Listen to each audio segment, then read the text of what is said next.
Hey Rachel. Hey Tim. Godzilla is famous for his atomic breath, but do you think before he goes on dates with Mothra, he has to pop in a Mentos? Tim, I think you're being super critical.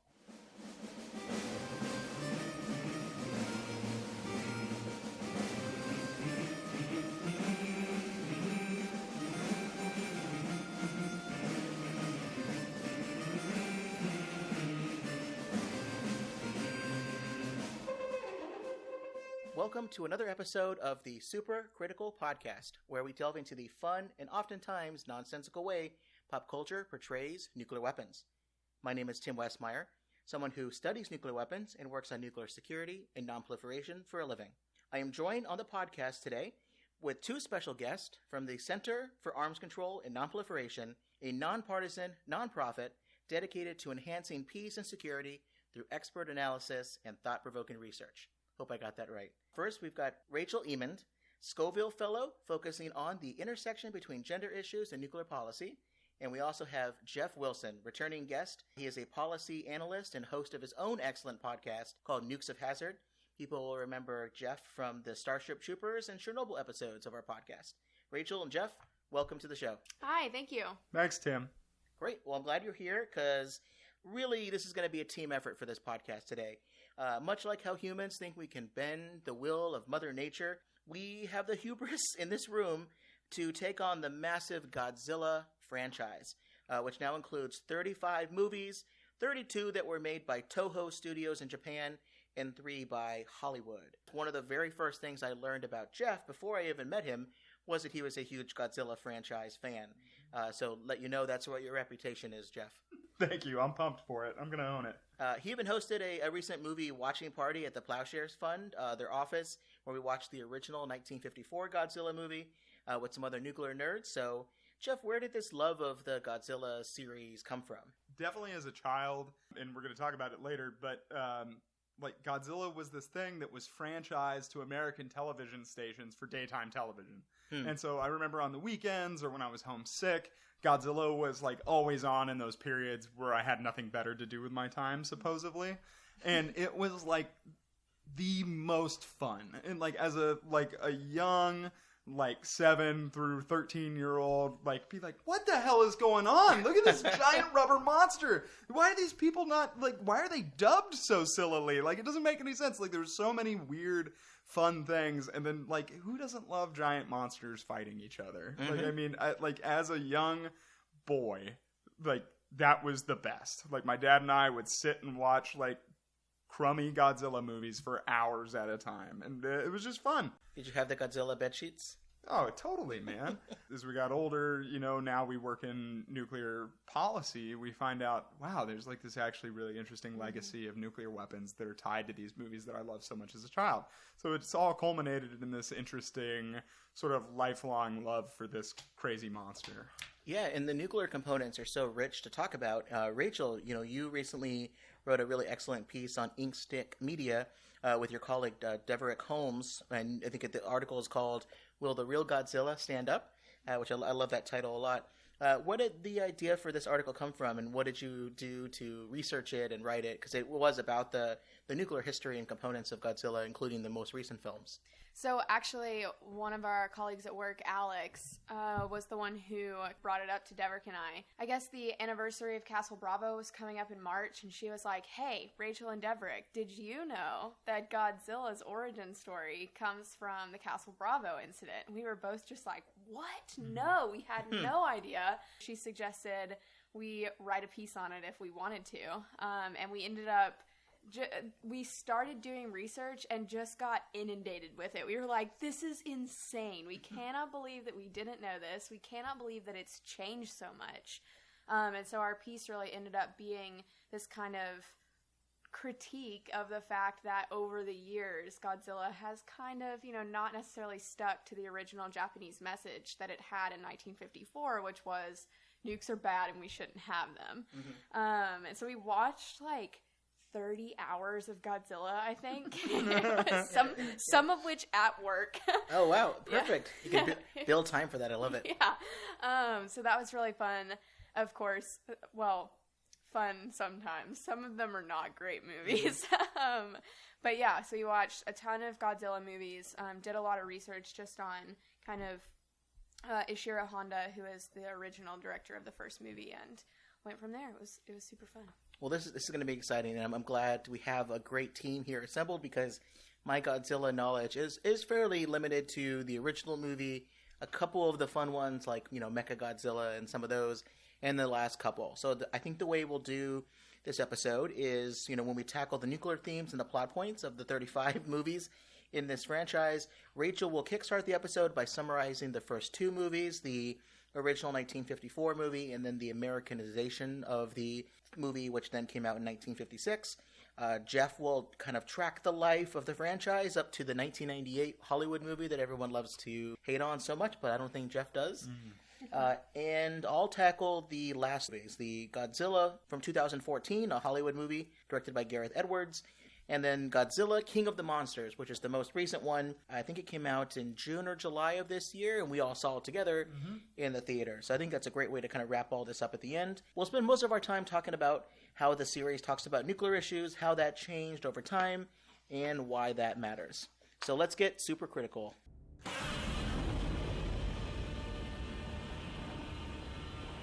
As usual, spoiler warning for all of the Godzilla movies, including the most recent ones that is not in theaters anymore, but it is on video and on demand because Geoff watched it yesterday. I own it now. Oh, perfect. Wow. Excellent. Rachel, why don't you kick us off, introduce us, pretend like someone has never even heard of this Godzilla thing. Who? But they don't have time to watch the 54 and 56 movies. Start us off here. Okay, so the 1954 movie, which was titled Gojira, like I said earlier, was directed by Ishiro Honda and produced by Toho Studios, and it actually begins with an allusion to the Castle Bravo nuclear accident in the Marshall Islands. So that allusion in the movie looks like two Japanese freighter boats being completely destroyed, and then an unaware Japanese fishing boat being destroyed as well. It's like a big flash of light. Yeah, a big flash of light. There's only a few survivors. It doesn't exactly show you how they died. There's just a flash of light and a clap of thunder, and they're all dead. But what I think is really interesting about the director is that he drew a lot of his experience from his World War II experience, which obviously we know that World War II ended with the dropping of the bombs on Hiroshima and Nagasaki. And he says that most of the visual images he got were from his war experience. After the war, all of Japan as well as Tokyo were left in ashes. The atomic bomb had emerged and completely destroyed Hiroshima. If Godzilla had been a dinosaur or some other animal, he would have been killed by just one cannonball. But if he were equal to an atomic bomb, we wouldn't know what to do. So I took the characteristics of an atomic bomb and applied them to Godzilla. Wow.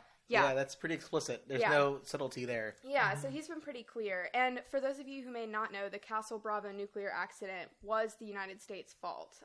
We were testing hydrogen bombs in the Marshall Islands, which is a small group of islands that is southwest of Japan. The U.S. government essentially ordered the islands to be evacuated. The Marshall Islanders weren't really given a choice, and so they were moved. It's a small group of islands. They picked out certain atolls to do the nuclear testing on and evacuated those atolls to send them to other close atolls, but still that's a huge problem, right? They're taking a group of people, moving them onto another small island where there wasn't enough room for them and saying eventually you'll be able to go back home, but right now we need this area to test atomic bombs. So, of course, they weren't allowed to return home, largely due to the Castle Bravo incident. So in March of 1954, the U.S. government had this nuclear test scheduled, and they had roped off or marked off an area that was the blast zone that you weren't supposed to be inside, and it was supposed to keep people from experiencing the negative side effects of radiation.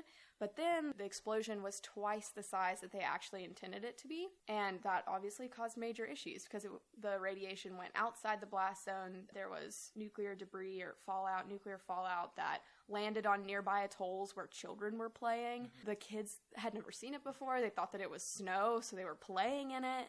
It destroyed the environment, and there are still major consequences for the Marshall Islanders today. Like I said, they haven't been able to return home. They still, can't eat the vegetables that grow there, and they can't eat the fish in the water, and caused a lot of major issues. There was a boat. This is where the actual Godzilla story comes from. There was a boat that was in what they thought was a safe distance from the blast zone. But because the blast was so much larger than originally intended, the boat got caught in the blast of the explosion. So all of the crew members on the boat got extremely sick. The fish that they caught were completely contaminated. Couldn't sell them, obviously. One person died pretty quickly after it happened, I think a couple months maybe. The rest of the crew members were in the hospital for over a year. This is the boat that translates into English as Lucky Dragon Number 5. Lucky Dragon Number 5, right. This incident, other than just the human tragedy that it caused for the Marshall Islanders, then had some other really negative side effects in Japan. People were really afraid of getting sick from irradiated fish. So, and a lot of the fish in Japan at the time was coming from these areas near the Marshall Islands. So fishing pretty much came to a complete halt in Japan, which we see that in the movie, I think. There's one scene where it just scrolls across some rows of stalls of people selling fish, and there's a slip of paper that says, "We do not sell atomic damaged tuna." Mm-hmm. Yeah. Mm-hmm. And also there's scenes when they finally end up killing the monster, there's scenes with lots of dead fish floating to the surface, right? And so the imagery is very, very poignant for that. Mm-hmm. So I think it's interesting it's important to understand this incident was real, because the movie is largely a response to the incident. Came out pretty quickly afterwards, too. Mm-hmm. So Castle Bravo was 1954 in March. The movie came out later that year, actually. Wow. Yeah, and I think you still able to turn around movies much faster. Yeah. when you have to do 2 years of CGI. And they were already filming it, but it was originally supposed to be similar to a lot of other kind of monster movies at the time. There were lots of monster movies happening in the 1950s, and this was supposed to be similar to others, like 20,000 Leagues Under the Sea. A lot of the monster movies at the time were atomic, but this one wasn't necessarily supposed to be such a political critique. And then the director was like, no, we have to send a message. So it starts off with an allusion to this incident. After the boats are destroyed, nobody's catching any fish, and a village elder blames it on a mysterious Godzilla, who everyone believes is a giant sea creature, an ancient giant sea creature. There's a really destructive storm in the movie, and Godzilla is seen destroying homes, eating livestock, and killing people, which I think is really interesting, because that's exactly what would happen if we were to drop a nuclear weapon again. Right, and to make it even more explicit, he leaves radiation behind wherever he goes, right? Yeah. Radioactive footprint. Yeah. Yeah. Literally. Literally a radioactive footprint. Godzilla is... Ishiro Honda's Godzilla is this very clear, explicit metaphor for the consequences of a nuclear weapon. His skin is supposed to look like keloid scarring, right? Mm-hmm. Yeah, so Honda walked home through Hiroshima after the bombing on his return home. Okay. He was a Japanese. I didn't know that. Yeah, so he was a Japanese soldier, and he saw firsthand the destruction and what it had done to Hayabusa, right? The survivors of Hiroshima and Nagasaki bombings. And so the allegories are really in plain sight. It's very reflective of Japanese fears, and especially the Castle Bravo test. They realized that they were at risk from nuclear bombs even when they weren't being used against them in wartime, right? The Japanese people were still dying from American nuclear weapons. Yeah, I mean, people certainly make this argument, and I think it's very completely reasonable that nuclear warfare, in the sense of dropping the bombs, an act of war that ended in 1945, but uranium mining produces a large amount of waste, which causes a lot of sickness for people that live nearby those places. All of the testing to the people that it is affecting, I don't know necessarily for some of them what the difference is when they still have to deal with those same consequences continually. And it's interesting because they also then bring in the government, too. They don't just leave the Japanese government out of it. They recognize that, they are somewhat at fault for this as well. So after Godzilla destroys this coastal village, they go to Tokyo and demand action from the Japanese government. They want relief aid, and they want something done about Godzilla. All the government does at the time is send this paleontologist named Yamane to kind of check it out, see what's going on. Yamane tells the Japanese government that Godzilla is a dinosaur who has in fact been disturbed from his underwater habitat by U.S. hydrogen bomb testing. Yeah, and they're pretty explicit that would wake me up too. Movie. Yeah, yeah, yeah. Is it meant to be that Godzilla was always this large, or was the nuclear testing and the radiation is one of those films where the radioactivity causes him not only to wake from his slumber, but to be a larger, more powerful person? He grows throughout the movie. Yeah. Okay. So they're not clear on whether or not he is the size that he is when he wakes up, and then he grows as he's like on land. It's implied that the radiation is causing him to get larger, because throughout the movie you see him kind of like transforming and morphing into this much larger monster. He starts out really looking like a sea creature, and then by the end of it, like a much more insidious, scary monster. After Yamane tells the Japanese government that Godzilla has been awakened by U.S. hydrogen bomb testing, there continues throughout the movie to be this kind of back and forth between Godzilla, the Japanese government, and Yamane. Godzilla is destroying cities. The Japanese government tries to use conventional military forces to kill him. How does that work? It doesn't. Shocker, spoiler alert, everyone's really surprised. And Yamane, like, bucks up against it the whole time. He's like, we shouldn't be trying to kill Godzilla, we should study him. He's particularly interested in the fact that he, A, survived hydrogen bomb testing, and B, is now not only immune from radiation, but also leaves it places, like Geoff mentioned earlier. So he's really set on the fact that he thinks that we should be studying Godzilla. Yeah, there's one quote he has in the film where he says, where someone asks him, Dr. Yamane, don't you think that Godzilla is the very atomic bomb that threatens and shadows the Japanese? So even the people themselves are talking about it. There's this great scene on a train, and I don't think these are main characters, they're just people on a train, and one woman is having a conversation with her colleagues, and she says, the radioactive rain and tuna are just so depressing. And then here comes Godzilla. What will happen to us if he lands in Tokyo Bay? I mean, I don't want to die now. I'm one of the few survivors from the Nagasaki bombing. So people are really connecting these things. So then at this point in the movie, one of Yamane's coworkers, Serizawa, this is also very interesting. There's like this little love story going on at the same time, which is kind of funny. I don't know that much about kaiju films, but I think that that's kind of a recurring theme, right? That there's always somewhat of a minor love story going on in the background. You have to have something. You have to have characters you care about, so you care when they get stepped on. Right. So Yamane's daughter has this like love triangle going on with Serizawa, who is one of Yamane's co-workers, and then also like a Japanese military official. Well, and it's still like it's a product of its time. This is still very pulpy, right? It's still a pulpy movie. I mean, so it's fun because Serizawa is not meant to be like a evil mad scientist, despite the fact he has a very nefarious looking eye patch.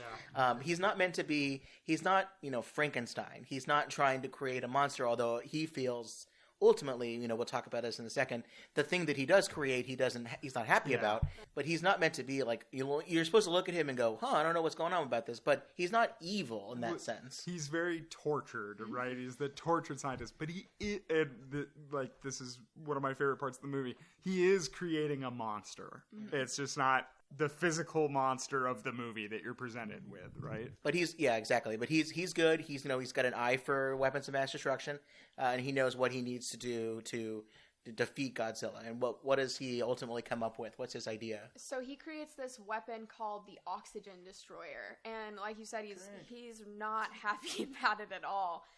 He really doesn't want to use it because he's pretty certain that once this weapon is out there, that all of the superpowers in the world will force him into creating replicas of the Oxygen Destroyer so that they can create what he calls a super weapon. And I love the scene where he demonstrates this to his, the love interest, and because he's very excited by it, but he also is very disturbed by it. But he says, "Okay, check this out," and he drops a little pellet into a fish tank.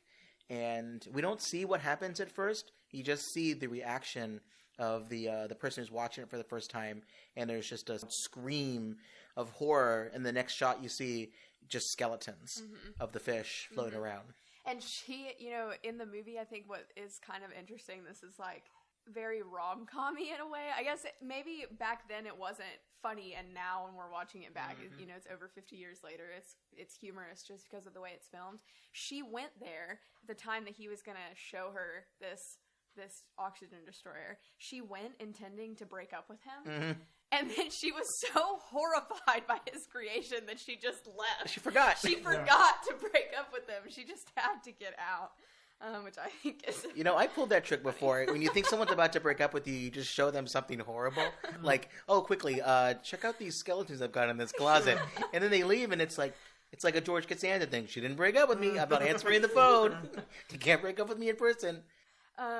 What's funny, I mean, they kind of work it in. She ends up then being the one who kind of, she works alongside to, maybe she's kind of gaslighting him, but she eventually convinces him to use the weapon. So along with her trying to convince him, and he also sees a TV program. He sees a TV program about the destruction that's going on and how horrific this tragedy is, and you know, Godzilla really needs to be destroyed, he decides after seeing this TV program. He agrees to use the oxygen destroyer, but first he burns his notes and decides that he has to die along with Godzilla, so that no superpower can, you know, force him into creating this for larger evils. Very responsible. This tragic, noble sacrifice. Yes, yeah. Right. So the movie ends with Serizawa and Godzilla's death, and then Yamain says, so back to this original paleontologist, he says, if we keep on conducting nuclear tests, it's possible that another Godzilla might appear somewhere in the world again. That's the last line of the movie, which is really powerful. Yeah. And it's one of those movies where I'm pretty sure all the credits are at the very beginning, so the movie just ends. And I do enjoy those. You know, as much as I enjoy my Marvel movies with multiple credits and end credit scenes and things, it is kind of fun to watch a film where, you know, the end, boom, and then your VHS tape pops back out. Those don't happen too much these days. So, just to add on to this, I think that there's a couple of really important points that set the stage for the series here that we see throughout all of them going forward, including the newest ones, right? Okay. Most important is that Godzilla brushes aside all human conceits, right? Like, he doesn't give a about... He doesn't care at all about how many tanks you have, or the missiles, or the aircraft, or the size of your conventional military forces. He doesn't care about anything that humans can throw at him, right? It's also unclear about if he has a motive. Yeah. Or if it's even a he. It's just, you know, I'm walking around, I'm stomping on things. Right. You annoy me, I'm going to stomp on you. But there's no intent by a lot of this stuff. He's a force of nature, which segues nicely into my favorite sort of goofy point about Godzilla is... in almost every single movie, in every single medium, is the everlasting optimism of the infantrymen dealing with Godzilla. Is dudes with rifles always standing in front of this giant 100-foot monster just blazing away like they can do something. And I love that in every Godzilla movie. Yeah, it's just, you know, I'll get that lucky shot. Yeah, I'm going to take this thing down. Right. So this was the Japanese version. Clearly, it did really well in Japan. But for an American audience, they changed a few things so that we, as Americans, would be able to tolerate this film. What things did they change? Because this is the one that came out in 1956. 1956. Yeah. So the 1956 version really was, you called it an Americanization earlier, and that's exactly what it was. It was Hollywood's direct response to the 1954 Godzilla in Japan. It was directed by Terry Morse, and they also list Ishiro Honda as a director on the movie, but my understanding is that he wasn't involved. It was just because they really used the same movie. They took the footage from the 1954 movie and they removed 16 minutes of it. And that 16 minutes is anywhere that mentioned the United States. It's anywhere that made like an overt political message. They didn't want to completely remove nuclear weapons because nuclear monsters were doing so well in the U.S. at the time. But anything about American nuclear testing. Yeah, anything that was like a potential political message about the morality of nuclear weapons, and specifically the morality of U.S. nuclear weapons, was completely removed because Hollywood was pretty sure that on the end of World War II, at the beginning of the Cold War, that just wasn't going to sit well with American audiences, that it was going to really upset World War II veterans. And Americans were starting to be even louder about nuclear testing as well. Mm-hmm. Some of the earliest anti-nuclear protest movements started after Castle Bravo. Mm-hmm. Mm-hmm.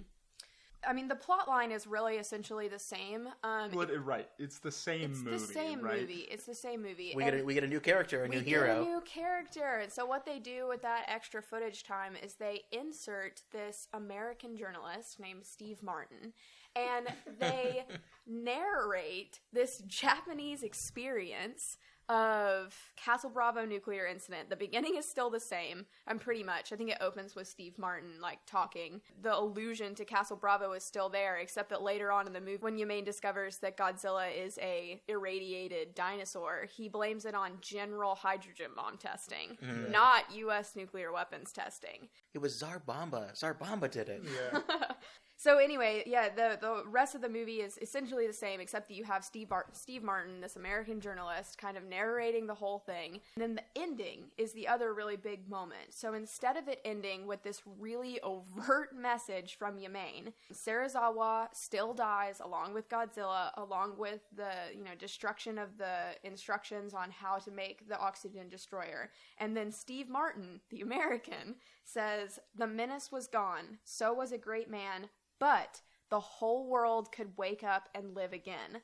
So there's this really stark difference between the end of the American movie and the end of the Japanese movie, where you see the American movie essentially portrays nuclear weapons, Godzilla, nuclear weapons, whatever, as a necessary evil. Mm-hmm. Destruction happens, people die, but ultimately nuclear weapons is what saved us. It's what ended the war. We had to do it. Whereas the Japanese, kind of have a very different experience with nuclear weapons and nuclear testing. That quote could be on a banner that you would unfurl during post-World War II reconstruction efforts the United States had with Japan.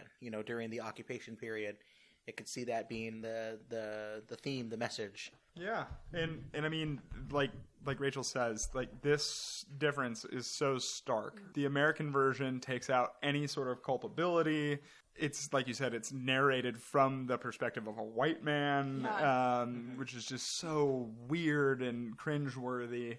It ends on a high note, whereas to the Japanese, their version is very much like, this is a product of what could happen and could continue to happen if we don't do something about this thing. And I think what is important is that Godzilla going forward is always sort of this most of the time is this personification of Japanese fears and anxieties about what's going on in the world. Americans see it as entertainment value. And almost exactly where the future of the franchise goes. Moving forward, this is always a continual debate about how you refresh Godzilla for a new audience. How do you keep this fresh? Can you keep telling the same, depressing but also very powerful nuclear weapon movie every time? Well, we have decades and decades of films. So I think what I want you to do is take us through the 1956 movie, and after that, but up into the 1988 Hollywood movie with, Matthew Broderick, Jean Reno. AKA the worst Godzilla movie. There we go. How dare you? So walk us through. How does Godzilla change when he, marches forward through time? Sure, yeah. So obviously the answer is no. All of them don't have the same sort of character or drama as the first one did. Well, what's the very next movie after the American version comes out? Right. So then there's Godzilla Raids Again, which is sort of panned. It's not by Yoshiro Honda anymore. But then the third movie in the Japanese series is Godzilla versus King Kong for an international audience, right? It's very much, let's take these two staples of the monster universe and smash them together. It's perfect. It's like Avengers #1, Yeah. You got your new movies and you bring them together. Exactly. And I mean, if you want to talk about this sort of, Steven Spielberg credits Godzilla as being the thing that sort of made him want to make Jurassic Park. There's all these great directors out there that talk about franchises in the way that Godzilla was set up. And sort of right here is where you see this sort of Avengers-fication, of this franchise. Let's take another really, really memorable monster, King Kong, and let's have them duke it out. What more could audiences possibly want?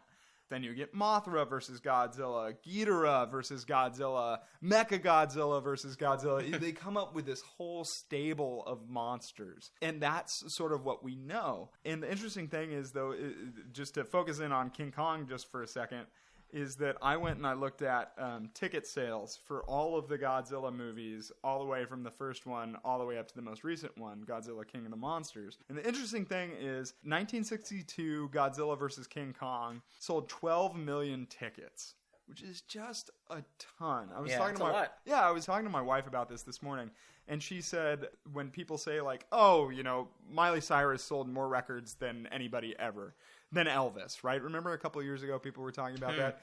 My wife was like, there's more people today to listen to music, right? There's more, audiences are growing.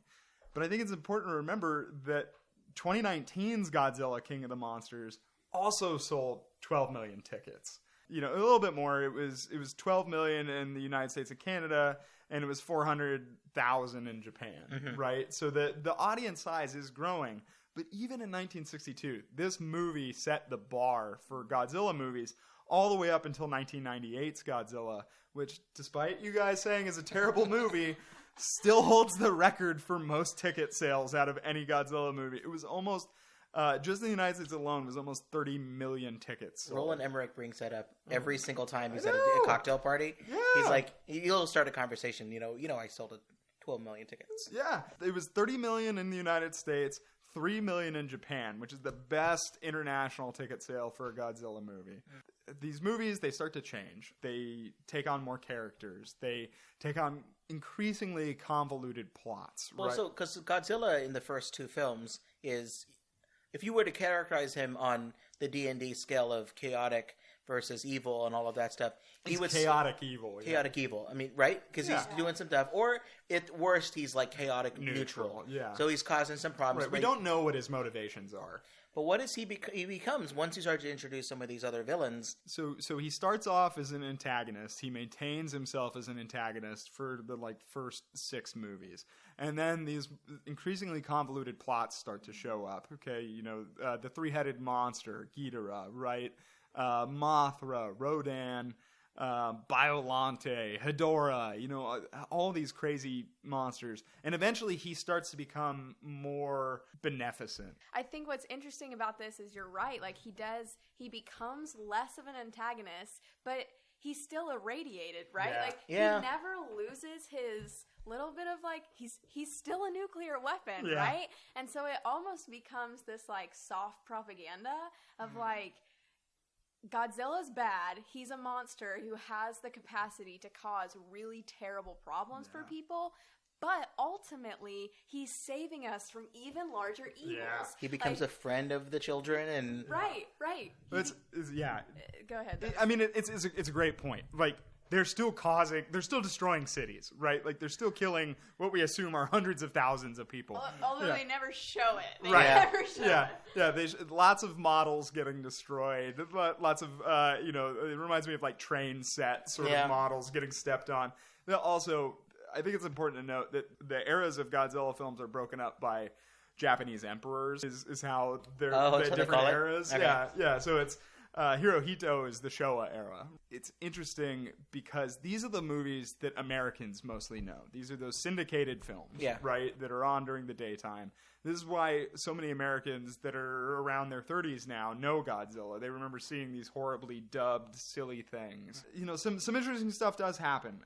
They can be really, really moody. You know, Mothra is this, like, Shinto sort of mystical god creature who defends children and defends this island of sort of Shinto worshippers and stuff from Godzilla, and then later becomes a Godzilla ally. Giant moth too. Yeah, clarify that. Yeah. And there's other spin-offs. There's Rodan, right? Which, to me as a child, was the most terrifying monster in the entire world. And this looks like basically a fire-breathing pterodactyl. It's a big pterodactyl, and it flies so fast that it destroys everything it moves over, you know, and it, on top of eating people and scary stuff. You know, some of these monsters directly reflect other concerns of the Japanese people at the time. Pollution, you know, there's Hedorah, the smog monster. There's worries about cloning and, you know, environmental catastrophe and space radiation, and anytime that there's some new wild sort of public concern, there's a monster that sort of goes along with it. And then there's eventually we get introduced to villains from outside of the Earth itself. Right. There are no less than there's two separate races of space aliens that try to invade. I know there was two. Yeah. One they have silly names that I can't remember, but one of them are from Venus. And they do things like possess a Japanese princess and use her to control Mechagodzilla, and she's forced to kill herself in noble sacrifice to destroy that monster. Okay. Yeah. These ape men aliens. There's all sorts of crazy stuff that goes on here. And Godzilla protects us from those people. Right. Including King Ghidorah. Yeah, King Ghidorah. Ghidorah, the one with the three-headed... Yeah, a space alien. Right. Definitely a space alien. Ultraman gets involved somewhere along the line, another Japanese franchise of sort of kaiju. Mechagodzilla, my favorite, which is this thing that's designed to look like Godzilla and make the people scared of Godzilla again, right? So it's this giant monster that everybody thinks Godzilla. Wow, we thought he was our friend now. And so you go all the way through a couple different eras, all the way to where the Japanese Defense Forces, which are always, even though they're always futile in their efforts, they're always portrayed really, really well, right? Because the Japanese Defense Force are universally loved, but they end up having big mech warriors and stuff. I think it's worth noting, too, just in terms of Japanese politics and Japanese official approach to nuclear weapons. It's in the Constitution that they will not do a nuclear weapons program. Yeah. They've made explicit declarations that they will never procure a nuclear weapon. But they also have a very robust, until Fukushima, they had a very robust nuclear energy program.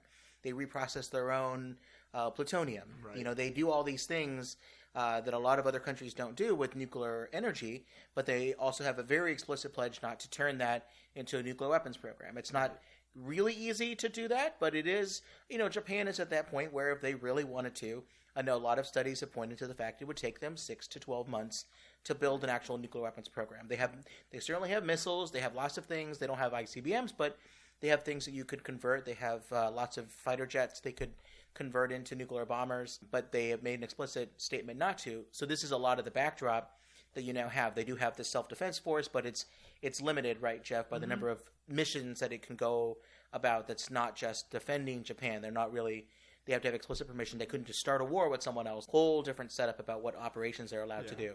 When the United States helped rewrite wrote the Japanese Constitution after World War II, it said that they shall not, have a military for offensive operations. They're allowed to have this self-defense force for things like maritime security and piracy and Coast Guard and, stuff like that. And they have a limited air force, a limited army.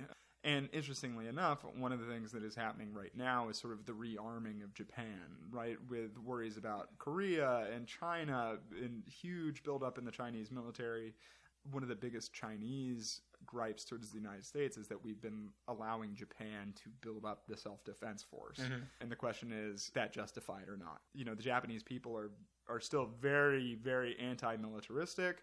But their politicians, Shinzo Abe being an example, are very nationalistic and believe in strong military powers. And it's always present in these movies, somewhat as a good thing, right? It is defending Japan. Right. They get increasingly more complicated and I really mean complicated. We'll play a game about that in a second. Complicated and more destructive weapons. Mm-hmm. None of them ever work against Godzilla, really, but they're getting more capable of defending themselves, or in some instances working alongside Godzilla to fight the villain. That would be an interesting thing to talk about someday, is about whether or not Godzilla sparks an arms race in the Japanese self-defense force, right? But anyways, there's a ton of these movies. There's 31 of them. They go all the way up before Toho decides that it's going to license the monster to Hollywood. And then we get the 1998 movie, which is just called Godzilla. And I love this. I love everything except for the movie about this movie. I love all of the promotional material. I am one of the people. Size does matter. Like literally, they would say that on the side of a bus, and there would be one that would say like, "His toenail is larger than this bus." Yeah. You had the Taco Bell commercials, where the little Chihuahua would try to trap Godzilla, and would then say, "We need a bigger box," because it turns out he's too big. Yeah. But yeah, so we get this movie in 1998. One of the things I want you to talk about it because you're the great defender of this. I love this movie. How's that feel? Not great, but I love this movie. But so in the original films, Godzilla is awakened and strengthened by U.S. nuclear testing, except for the American version, which was general testing. What does this movie explicitly say that causes Godzilla to become the Godzilla that we know in the 1998 movie? Godzilla is an iguana somewhere in French atoll in the South Pacific that is nuked by French nuclear testing, specifically French, not American. Which is bananas. It's so fun. I know it's ridiculous. Maybe Roland Emmerich has this long-standing grudge against the French. Yeah. Like out of all the people that we could have blamed for this, we're like, it's definitely the French. Yeah. I think it does work a little bit because when the new Comprehensive Nuclear Test Ban Treaty opened for signature in 1996, a lot of countries signed it on that day, but a couple countries decided to do a little bit of testing at the last little bit before they got done here. And the U.S. had stopped testing in 92 as part of a moratorium. China did a few rounds of testing, and so did France. Yep. France did nuclear testing in Polynesia, 90s, beautiful places in the late 90s. Yeah. So it's funny, but it does also, every person when you're writing a screenplay, you want to have a hook so that someone remembers it. And I was in 6th grade when the Nuclear Test Ban Treaty came up for signature, but I do remember even in the news, people making comments about why are the French still testing nuclear weapons and why are they doing it in these beautiful places? Yeah. It just, at the same time though, it just is so trite coming from Hollywood, right? Like, oh, as Americans, let's blame this long-standing history of American nukes on the French. It's a strange characterization of this famous monster. What does this monster look like? Rachel, you've seen this movie as well? Yeah. Did you try to get this movie out of the way first when you endeavored to do research? No, we watched in order. So we did do we did 1954 and then we did 1956. And I think this might have this might have been the next movie we watched because we just read about kind of all of the in-between films, I guess. 1998 was the next big franchise film that we watched, and the whole time we were watching it, this was one of the ones we watched in the office, and we just sat there and we were like looking at each other like, is this happening? But he really does look Godzilla. Also, Godzilla's not a he in that movie. He's is asexual. We joke Godzilla actually lays eggs in this movie. So we in Madison Square Garden. In Madison Square Garden, no less. We joked that Godzilla was a woman in this movie because that's fun. But it looks like a giant green lizard. It looks straight out of Jurassic Park. Yeah. I mean, it really does. The setup for this movie is French nuclear testing irradiates some sort of sea iguana. And then over some... You know those sea iguanas. No, I mean an aquatic iguana, which exists. Those exist? Yes, they exist. I don't believe you. How dare you? I don't believe narwhals or sea iguanas exist. No, it's an aquatic iguana. And then after some indeterminate amount of time that nobody notices, spawns Godzilla, right? Like... Oh, no, but they follow it, remember? Right, but it's not like it grew to 100 feet overnight, right? Like one has to assume that there are French scientists crawling all over these islands and stuff, you know. That's just how good the French bomb is. No, that's fair. Yeah, but so a couple of things, stars Matthew Broderick, really just pitch perfect Hank Azaria as the cameraman, and Jean Reno. My favorite. Oh, yeah, the professional Jean Reno as the French Secret Service attaché who is deployed into a secret mission inside New York City to try to clean up his country's nuclear legacy, which is almost exactly what he says. That's what he is. I mean, that's what he is in The Professional, a cleaner. Yeah, exactly. Also, late 90s humor of this movie about French-American things, I love. It's perfect. Jean Reno hands them all a stick of gum, and Matthew Broderick says, why are you all chewing gum? And they're very loudly chewing with their mouths open. It makes us look more American, right? Which is a classic French joke about Americans. Pretty good. Yeah.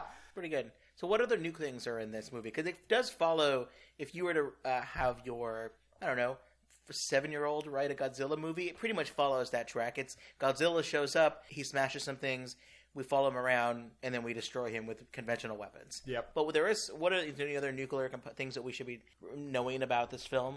Do they ever discuss trying to nuke Godzilla? I don't remember that. You know what? I don't think they do, because it takes place in New York City, and the whole purpose of the movie is trying to save New York City somehow. Okay. Strangely enough, the damage from Godzilla is pretty limited. No one does.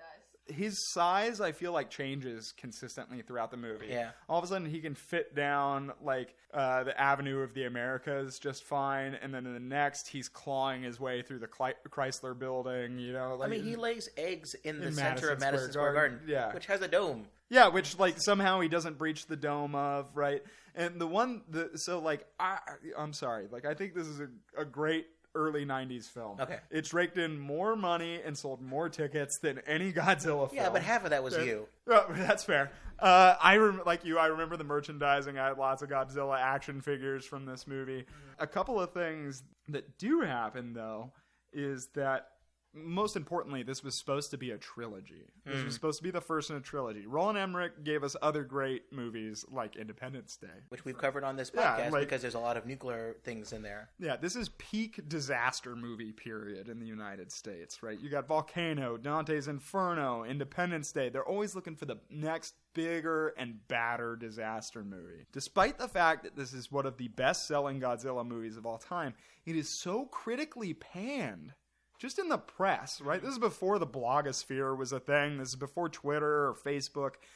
Critics give this movie so much flack, despite that it doubles its gross of its budget, right? The budget's like $130 million, which is still a lot compared to the modern Godzilla films. Mm-hmm.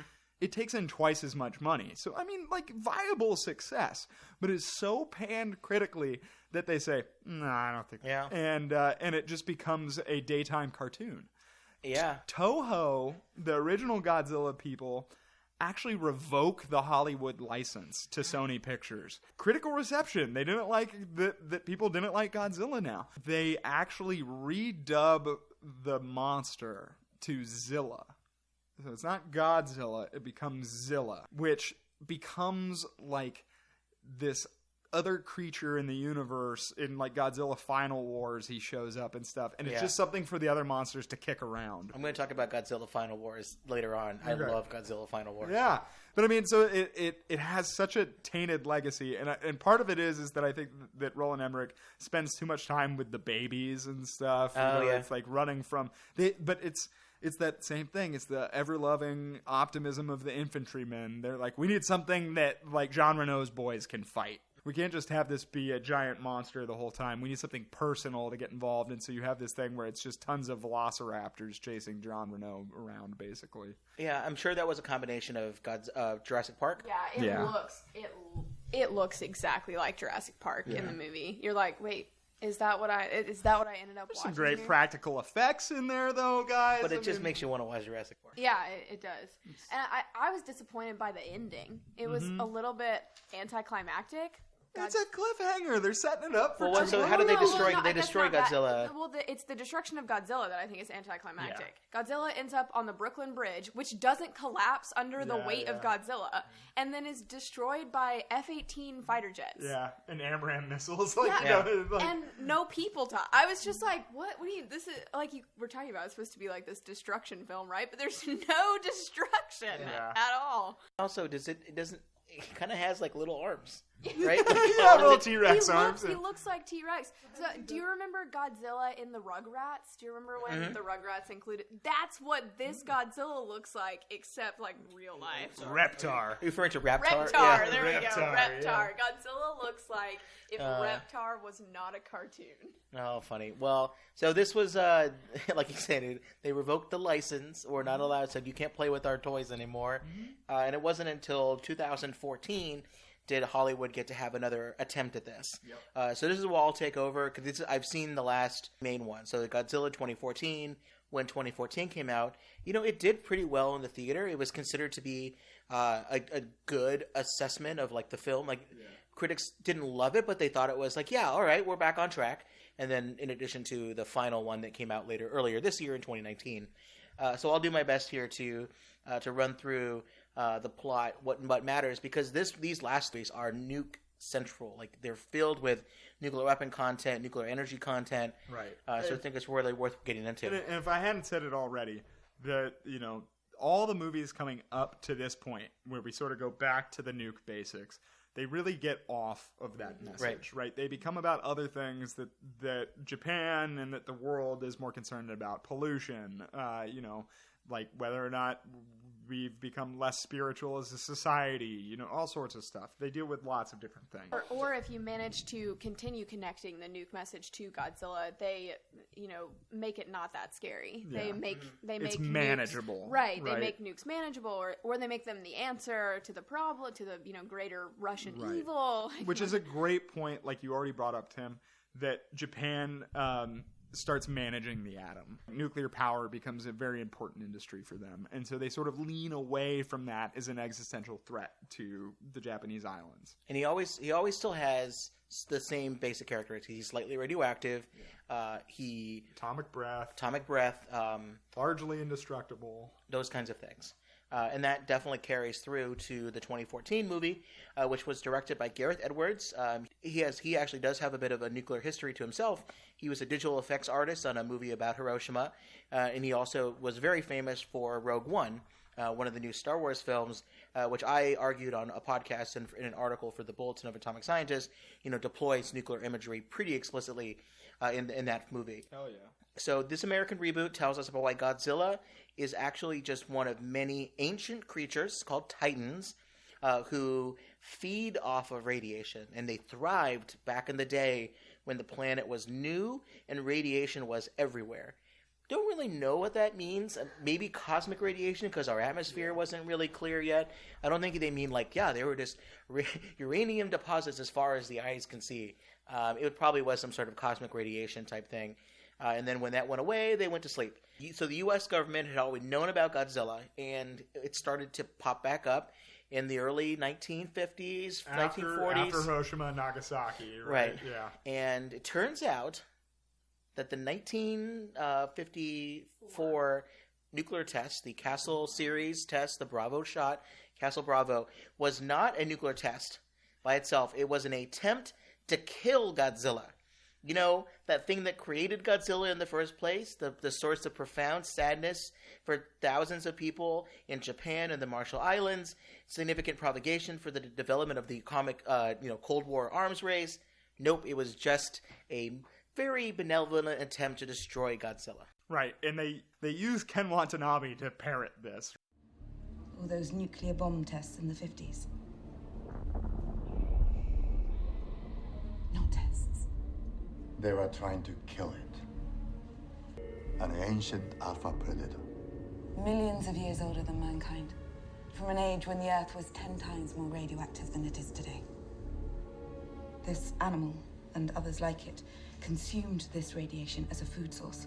Yeah. They were trying to kill it, and that is, in my mind, pretty bad retconning. Oh, yeah. Yeah. It's simultaneously a little funny and also really, really offensive.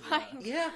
But only probably people who are either die-hard Godzilla fans or people that are nuclear nerds would ever care or pick up on that, right? I'm not trying to be pretentious, but You know what I think this reminds me of, and I actually just thought about this yesterday because it's big on social media right now, is that series of beers that are named after, did you all see this on Twitter?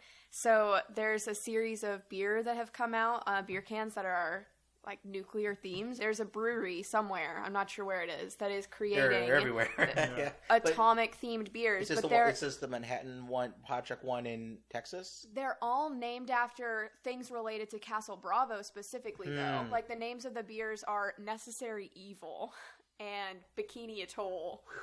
Yeah, and I think one of them is literally named Castle Bravo. So there's 5 or 6 of them, and they are all Castle Bravo incident themed. This is the Edward Teller Memorial beers, Brewery. Yeah. So it's just like, oh, this is kitschy, but also Wow. not great. Not pitch perfect. Yeah.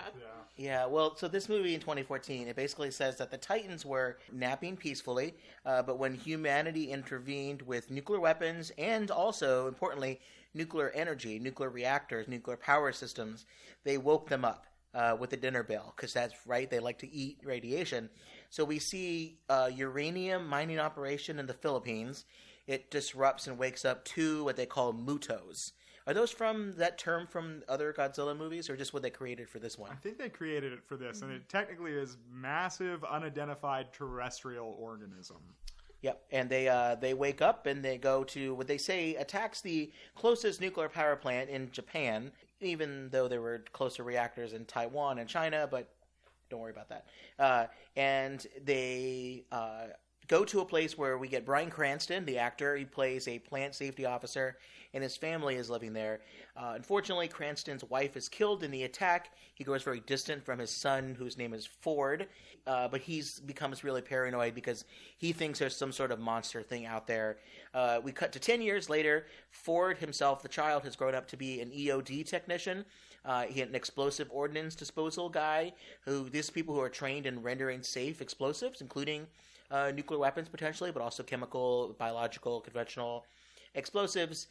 And he follows his dad because he meets up with his dad. I think he takes him out of jail, and they go to where the nuclear plant was because the dad is convinced that what the government is telling everybody that this plant is no longer safe. It's leaking radiation. There's tons of direct parallels to the Fukushima accident from 2011. But so they get there, and it turns out, no, it's actually, everything's safe, but there are these MUTOs that are still there, and they're in a cocoon type thing, feeding off of the radiation. Right. They sucked it dry. They say it's completely safe. Good right? timing. I mean, they show up when they're done. Yep. And there's this thing called Operation Monarch, which is Project Monarch. Yeah. Project Monarch. Monarch is a secret organization that is designed to study and, if necessary, destroy these particular monsters. Is Monarch from anything previously, or is that a new thing that was created for these movies? No, most of the original ones deal with Interpol or other government organizations that are around. Yeah, that are sort of around the edges, and the Japanese Self-Defense Force. So Monarch is a creation for this timeline. Well, so the monsters wake up because they're done eating now and they're ready to get on with their life. Yeah. One of them is, yeah. So one of them wakes up and it ends up killing Bryan Cranston, and Ford, kind of as part revenge, part trying to solve the problem, joins Monarch, and their lead scientist, same name as one of the original lead scientists, our friend with the eye patch, Dr. Serizawa. Is he meant to be a direct relation to the original movie, or? Yes. Sort of tongue-in-cheek, yes. His father, and very noticeably they talk about it in the 2014 movie, was a Hiroshima survivor, right? And he carries that pocket watch that stopped on the exact time that the bomb fell on Hiroshima. Mm-hmm. And I always took it to be that, obviously the timeline is different, but it's a direct callback to that original hero from the first movie. Okay. Was it meant to be that his dad fought Godzilla, or just knew about Godzilla? I don't know. My audience brain was like, oh, his dad was that guy. Okay. Even though obviously in that movie he doesn't have a son that we know of. Okay. And he dies before he and his love interest can. Yeah. So.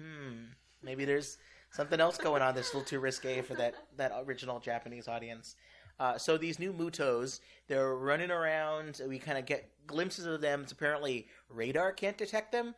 Satellites don't work when they're in space, and because they release EMPs. They're constantly shooting out electromagnetic pulses.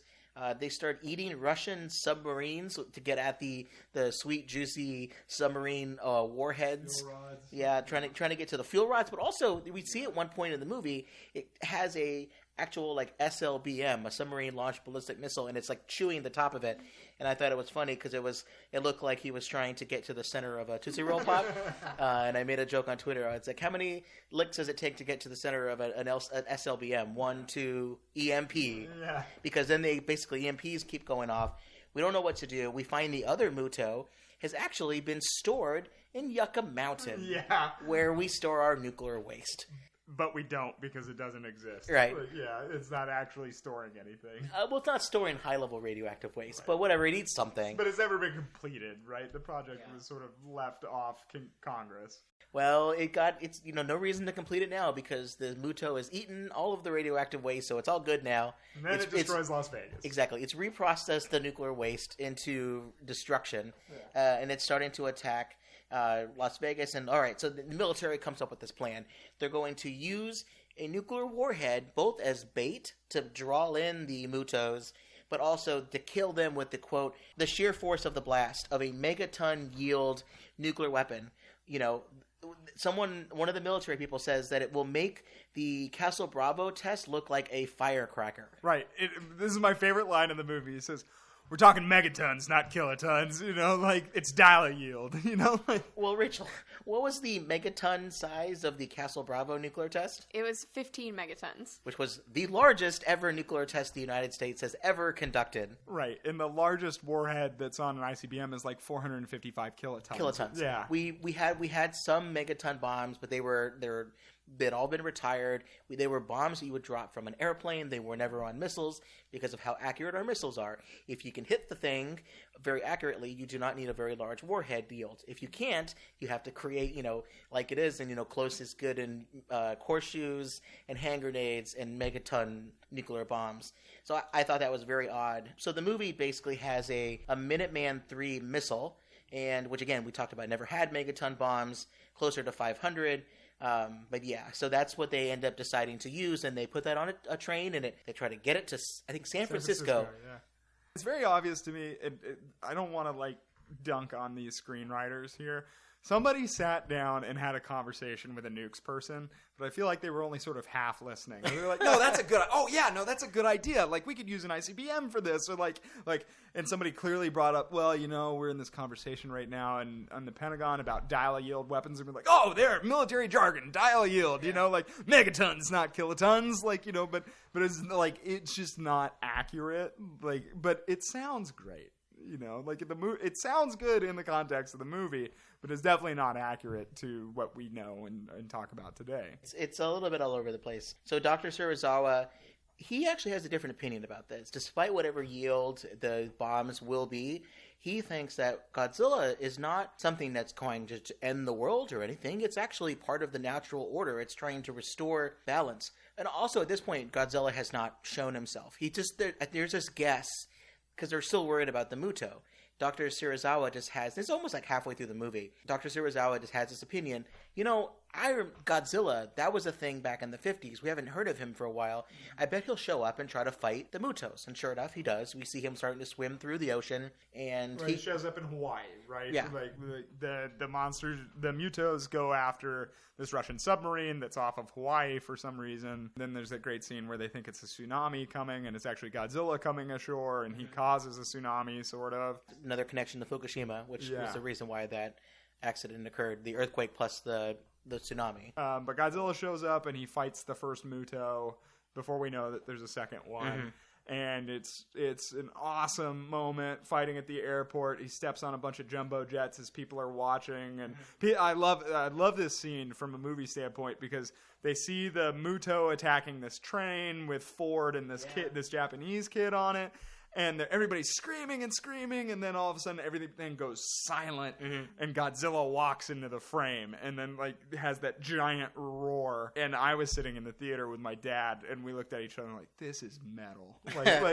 We were so down for that moment. Rachel, what do you think of the design of the Godzilla in this movie? Because he looks different. He doesn't look like an iguana, but he doesn't necessarily look like the original Godzilla. I think the design of Godzilla is getting better from 1998 to the newest movie in 2019. And in this movie, it's starting to progress. I think he still looks a little dinosaurish. He still looks like an overgrown nuclear T-Rex, right? Yeah. And so he's still kind of got that Jurassic Park vibe. But I don't hate that. I mean, I think it's cool that in the original movies he's really gross looking and you would absolutely expect something that's been irradiated to look like that. But I also really love Jurassic Park, so I can't hate on the fact that he looks like a dinosaur. He looks like a Jurassic Park T-Rex, but like you hit the gym. Yeah. Right. Oh, he is huge. Yeah. He is huge in this movie. So he was definitely noted for being the largest Godzilla yet, like scale-wise. Mm-hmm. But my favorite thing is Japanese audiences really didn't like him. Mm-hmm. And the criticism was, he's obviously an American Godzilla. Look at how beefy he is. Yeah. Like, they fat-shamed Godzilla. I remember there was this thing at the time. They also kind of gave him gills, which I thought was cool. Yeah. You know, like he could breathe underwater, obviously. You know, one of the things that I both like and am critical of about how Godzilla changes over the years is that he gets kind of cute, you know? Mm-hmm. You don't hate him. He smiles and dances. You like root for him a little bit because Break dances, yeah. You're like, I could totally hang out and cuddle with Godzilla. Like, yeah, he has a child-friendly son at one point. Yeah. Manila, right? He definitely break dances with Ultraman once upon a time. You know, he gets super campy, but then they're like, let's bring it back and make him sort of terrifying and more monster-like, right? Right, exactly. And you'd mentioned the sizes that he was at. So there's this great chart out there where Godzilla's height over the years. So in 1954, he was just about like 150 feet tall. In 1991, 95, he gets up to 300. And then back down again, as you mentioned, for the 98 movie, back to like just under 200. But then 2014, he's at 500 feet tall. He's pretty big. In this one. So in the movie, the 2014 film, we see this Minuteman ICBM being transported by train, and Ford volunteers as an EOD tech. Hey, does anyone know actually how to handle these things? Which I thought was funny because there should be an EOD tech on this team. Like, did they not think about that originally? But he volunteers. The Muto shows up and steals the warhead, and it's going to use the warhead to start a family with the other Muto, and they'll use the nuclear warhead to, like, something that the larva can eat. And then they say that if they start reproducing, the world is done. Also, they arm this warhead, like, before they're in, like, operation area. So when the Muto gets a hold of it, it's already armed and ready to go. And so the whole premise of the movie is that, one, like you said, they're going to lure it using this because they're attracted to highly enriched uranium or plutonium, I guess. And then two is that once they have them lured to it, they're going to drive it out in the middle of San Francisco, off of San Francisco, 20 miles off the coast, and then detonate it and kill them. But for some inexplicable reason, and also there's this whole thing about analog versus digital arming devices, right? Because, you know, ICBMs are missiles. They're not. They have a very particular set of conditions that they'll go off on. Right. There's no like timer. You're going to have them. Okay, it's going to be an airburst. It'll explode at this height, and that's what it is. It's not a timer or any of these things. But the EOD tech is able to attach some kind of device to it that gives you the classic red countdown that we get in all these bad nuclear movies. But it's like, this baby's analog, you know, and like takes a licking, keeps on ticking, you know, something like that. Like, they really say this. But also, for some reason, they don't just demate the warhead. They bring the whole missile along. You can easily do that. Yeah, which is this weird, this is what I'm saying. The script writers were like, yeah, nuclear missile, that's iconic. We'll take one of those along, you know, like not just the warhead. Like, they bring the whole Minuteman missile with them. And they do, and I think the missile eventually kind of breaks apart, and it's just the front of it. It's like the bit of the nose cone. We never actually see just the reentry vehicle, but we see the front of the missile, basically. The movie, you know, goes a little bit further. They get to San Francisco. All the lights are shut off because the Mutos are doing EMPs. We eventually get to the point where, like, Ford's job now is to find the missile, get it, disarm it. He's not able to do that, so he puts it on a boat. With an epic, you're skipping over another great scene here, is an epic halo jump scene. Oh, yeah. Right, where they have to insert, and, like, one of the big criticisms of this movie is that it actually doesn't show the monsters fighting all that much, right? Like, it's somewhat like Jurassic Park, again, or Jaws.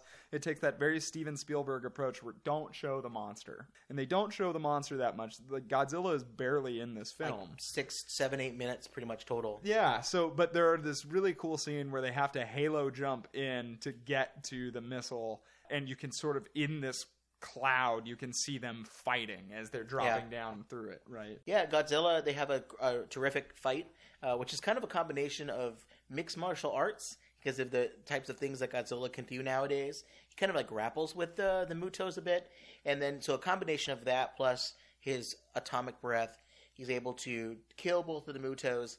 The EMP effect, I guess, wears off because the city's lights come back on. That's not how EMP works. EMPs destroy the electronics. It doesn't just cause them to not work. And then the movie that puts the nuclear weapon on the boat. The boat kind of gets on autopilot. It goes out to the bay and then explodes. Although I think it's just kind of fun here.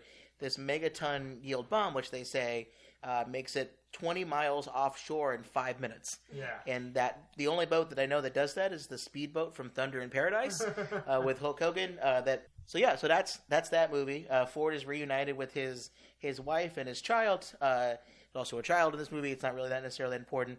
And then Godzilla retreats into the ocean after having done his job. To thunderous applause. Right. People love it. Yeah, people like Godzilla. They think, oh, he saved the city. Even though at the start of this encounter, they're terrified of him, and there's a bunch of Abrams and Arleigh Burke destroyers shooting at him, right?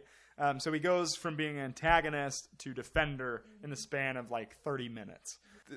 Again, go figure, I love this movie, and I know that you guys don't, as Nukes people.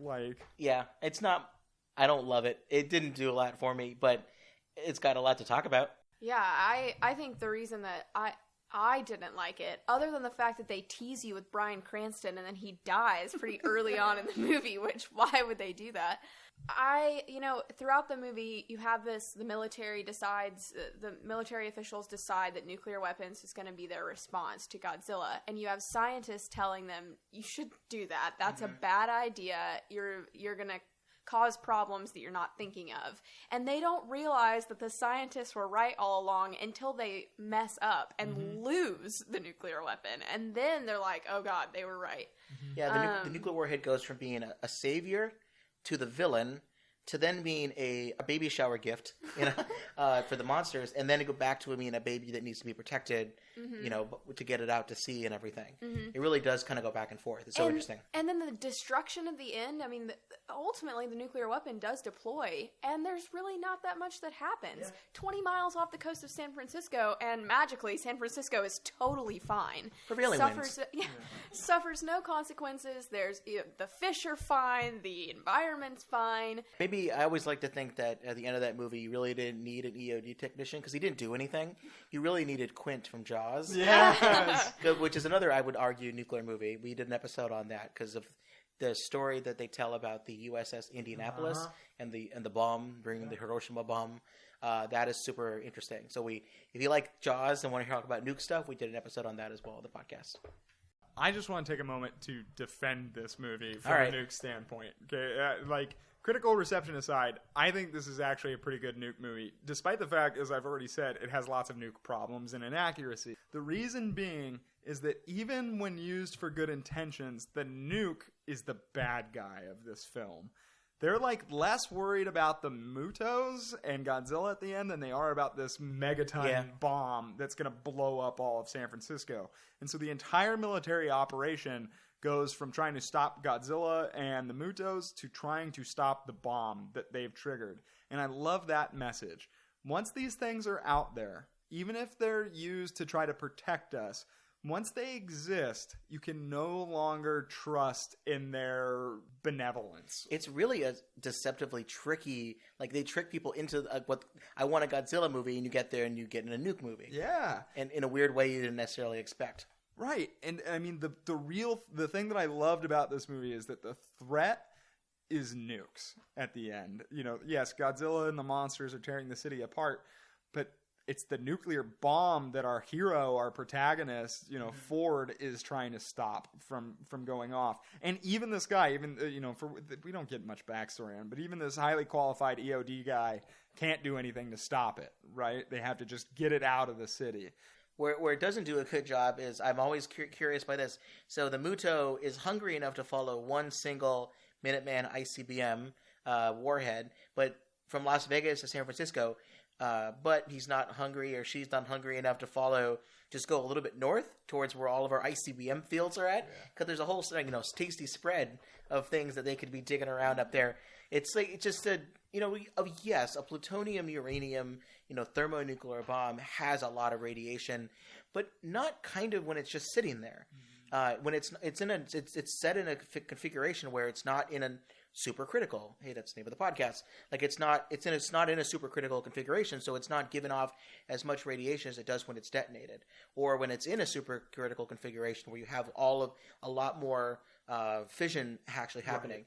It's at a level where you could hold, the warhead. It's not super safe, but you can hold a plutonium pit in your hand, right? Exactly. And it's not going to give you the kind of dosage that it would be if it was in a supercritical configuration, which is where you get the really nasty stories about Slocum and all of those people, their Manhattan Project. Well, and so like the submarine reactor makes sense. Like if you want to eat up a bunch of radiation, because that's actually going off. Yeah, it's actually right. It's actually spreading radiation around. That makes a ton of sense.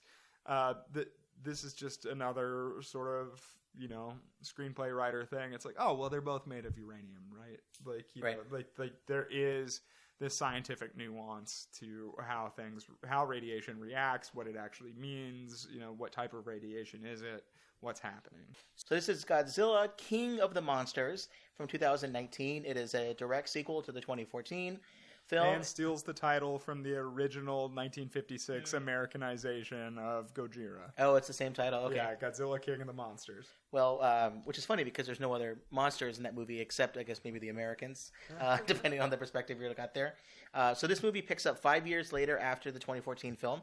Monarch, the organization that is trying to track and study all of these titans, they've been keeping tabs on over a dozen other titans, and of course you can try to guess some of the ones that are there. King Kong is there somewhere. There's a one with 3 heads. There's a giant moth type thing.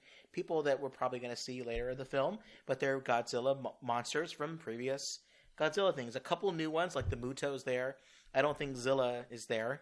The one group of scientists is trying to use this thing called the Orca, which replicates certain sounds, which their plan is that they can use to control the Titans. And this is because of how does this work? It's some sort of alpha prey thing. Right. It's some interesting MacGuffin that they come up with, because in 2014 they discover halfway through the movie that the two Mutos are talking to one another.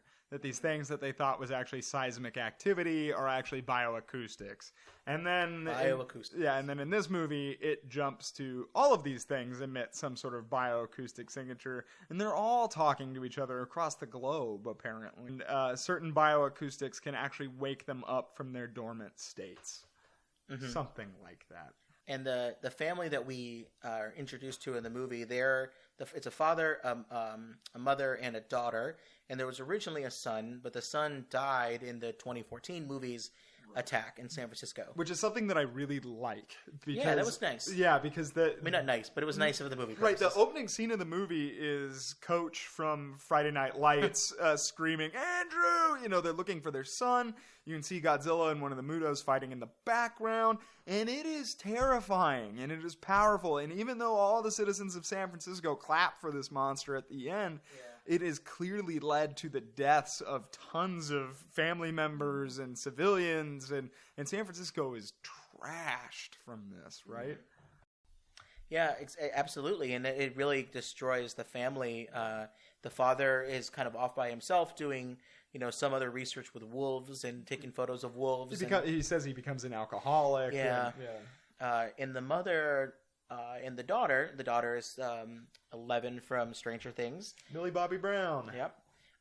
The mother creates the Orca, and she's at this Monarch base in China monitoring Mothra.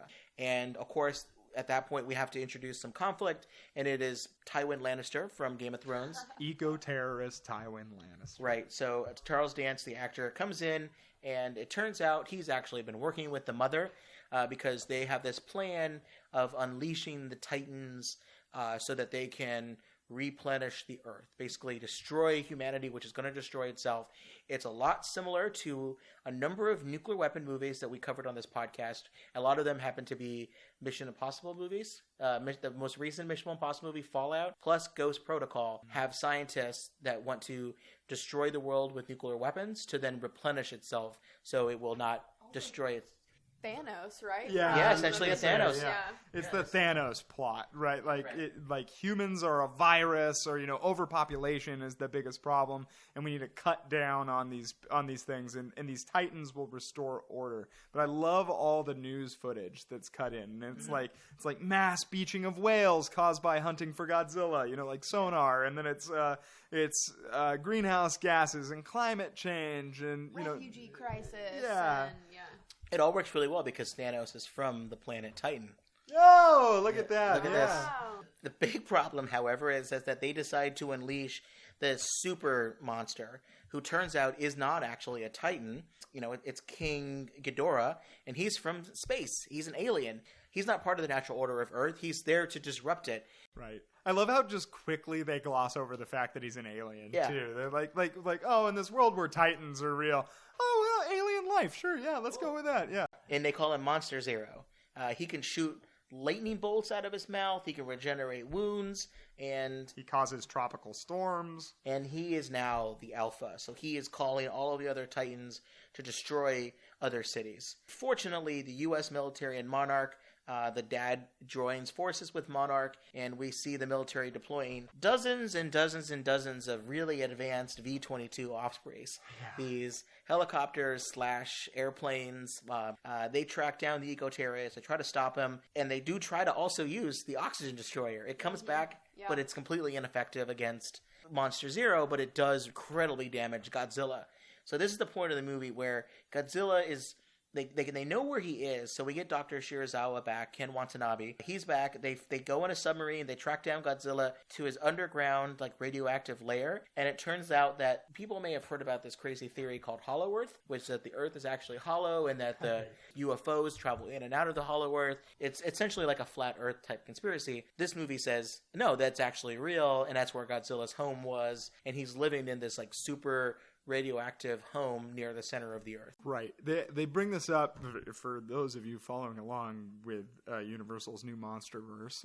They actually bring this up in Kong Skull Island, right? That Skull Island is this entryway into the Hollow Earth. And I remember at the time being like, this is so silly. And now though, having gone back and looked at all these Showa era Godzilla movies, it's okay, anything is acceptable in the weird campy world of Godzilla, so this is totally fine. How do you feel about Hollow Earth, Rachel?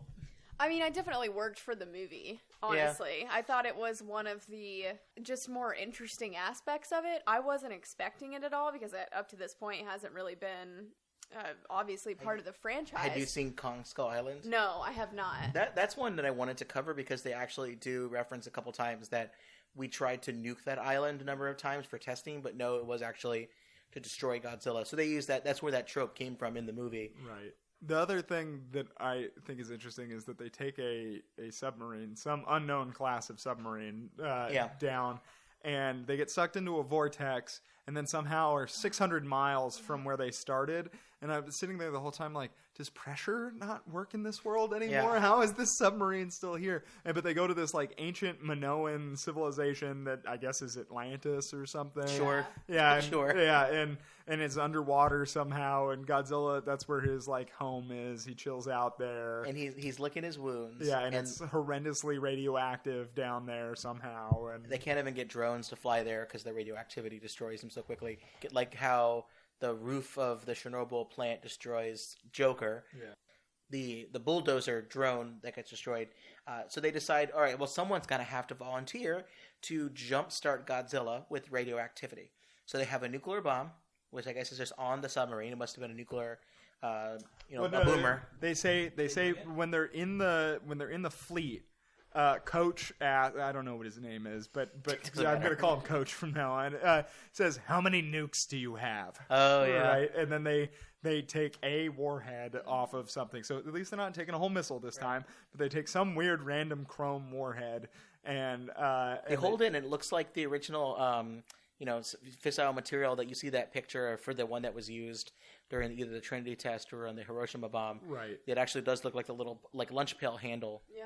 Who volunteers? But son of Hiroshima survivor, Dr. Shirazawa, volunteers to go down into the Hollow Earth and jumpstart Godzilla with a nuclear device. He makes peace with his enemy. I can't tell if the enemy was Godzilla or nuclear weapons, which charges Godzilla into even a bigger creature that can now take on Monster Zero, along with the U.S. military. And they need to do this pretty quickly because Godzilla is becoming, quote, super critical, and like really he's going to go super critical and he's going to explode. Thermonuclear. And I love my favorite Bradley Whitford line. Bradley Whitford's also in this movie. Is like somebody else says, does anybody think that Godzilla's been working out or something? And Bradley Whitford says, Shirazawa juiced that lizard. You know, like because he's like roided out now. Godzilla goes to fight Monster Zero, but even this super roided out radioactive version of him is not strong enough. But Mothra comes back. Turns out Mothra's there. Mothra and Godzilla are close friends. They maybe even a bit of, like partners. Relationship of some kind. I don't know how that works. I don't need to see that fanfic. But and even the captain, one of the army captains says, "So are they like a thing?" And he's like, "Does anybody else think that's weird?" You know, like they're trying to ship him. But so Mothra sacrifices itself to help the fight. But Monster Zero is ultimately defeated when Godzilla does a number of things, like he rips the heads off, and then slurps down a couple of them, and then shoots the radioactive blast. And part of it is because Godzilla is emitting this out of some sort of radioactive blast wave, which is actually a really cool scene. He melts everything around. He melts Boston and the Red Sox stadium, just completely melts. They see a bus stop melting. Everything around him just completely fries, which I actually thought was a pretty cool scene. Well, I thought it was cool too as a Los Angeles sports fan who hates Boston sports. I'm perfectly fine with seeing that melt better than the Dodgers meltdown in Fenway Park. So eventually, Godzilla survives his meltdown, and all of the other Titans are helping the environment grow and flourish because of their radioactivity, and everything's great. And that's kind of how the movie ends. Two things going back to the ending. One is the last shot of the movie proper is a petroglyph of Godzilla fighting King Kong. Mm-hmm. Right? That's the very last scene in the movie. And then I don't remember if we stayed after the credits, but when I watched this again last night, there is an after the credits scene. And it's where Tywin Lannister goes back to Mexico for where Godzilla had previously ripped one of the King Ghidorah heads off, and he buys the head of King Ghidorah. Okay. So much like in the original movies, there's some dastardly force that wants to remake King Ghidorah to use for their own aims. We'll have to talk later on about what you think the next movies are going to be. We're going to be introduced now to Mecha Godzilla. Are we going to be introduced to the actual space aliens? We know the next one is Godzilla versus King Kong. Yeah, we know that's happening. And it may have some new content. We'll have to see about that. So one of my things about this movie that is actually not nuclear related that Geoff really wants me to talk about, and it's really important to talk about, is the fact that this movie, out of all of the movies, is pretty woke. There's so much representation in this movie. There are Japanese actors and actresses. There are other people of color. There are women, in really important military roles. Yeah. Not just this woman as mother trying to avenge her dead son, right? Mm-hmm. But also, women who are flying fighter jets and getting killed in fighter jets, and women who are making important military decisions. And even mom as avenging her dead son role is a scientist. I think that was really cool for me. And also 11-year-old Millie Bobby Brown, somehow manages to survive Godzilla destroying Boston. She's smart enough to figure out how to get there on her own and navigate around the destruction, and she finds a safe place to hide. Mm-hmm. I don't know that she thinks she's going to survive, but she does. She also steals the orca and brings Godzilla to Boston. This is certainly the most empowering Godzilla movie I think of. I think also for summer blockbuster, maybe the most representative movie I can think of. 100%. Even better than the Avengers, in my opinion, because the Avengers was really not subtle about it. They were very overt and look at our representation. Look at all the women, you know? This one scene together. Yeah. And I mean, that was really awesome, but it was also very obvious. And this movie, it was just like, oh, this is just a normal thing. I don't know what you're talking about. Well, especially when you compare it to the very first Godzilla movie, which has a lot of scenes where women that were farmers are told explicitly, like, hey, stop talking, the elders are here. The elder men are here to talk. And the only other female character in the movie is the maybe gaslighting female love triangle person. Right. And I think like I have called Godzilla what did I call it in our podcast? The definition of cultural appropriation. And ultimately I think I still agree with that, but it makes me feel better that we are, using it as maybe a mechanism to make representation in Hollywood something that's more readily accessible. The fact that we're involving women of color. There was one of the female fighter pilots or colonels was a black woman, which I thought was really incredible. Yeah, the two women that are in positions of power, like in the U.S. like system here, is the senator that's in charge of Senate Armed Services or something is a black woman, and then the colonel that's largely in charge of the whole U.S. military operation is a black woman, and then you have Ken Watanabe and his assistant, whose name is escaping me now, Dr. something. She gets eaten by Gojira, and then Millie Bobby Brown and the two Chinese twins, which is a throwback to the Mothra thing. So there's a lot of women, and it's just assumed that they're capable and they should be in charge. There's no discussion about like, oh, she has to be in charge now or something. Like it just there isn't a Bradley Whitford one-liner, which he has a lot of little snide comments, but nothing like that. Yeah, this is really bothering me. There, I can't remember his name, but Coach is like still like sort of the quintessential like white savior sort of thing.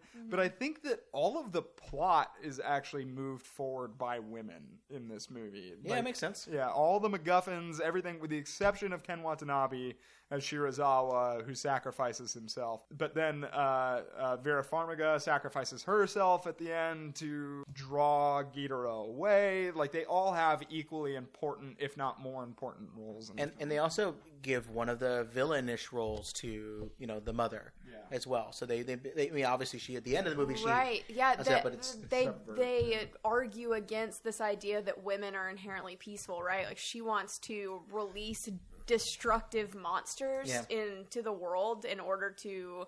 I mean, she's on board with Tywin Lannister's plan to kill half of the people that exist. And Millie Bobby Brown calls her a monster, which is, like, in a monster movie I thought was really good. Yeah. Like, you're a monster. And, like, she is. It's like some weird genocide thing. Well, speaking of different ways of appropriating things over time, let's get into the nuclear points. Because the first question I have, and we're going a little bit long, but I want to make sure that we get to the nuclear discussion. How do the different movies appropriate, nuclear theme? U.S. movies in 2014 and 2019, they certainly seem very silly, because with their nuclear plots, as we discussed, and they kind of get away from the original nuclear roots.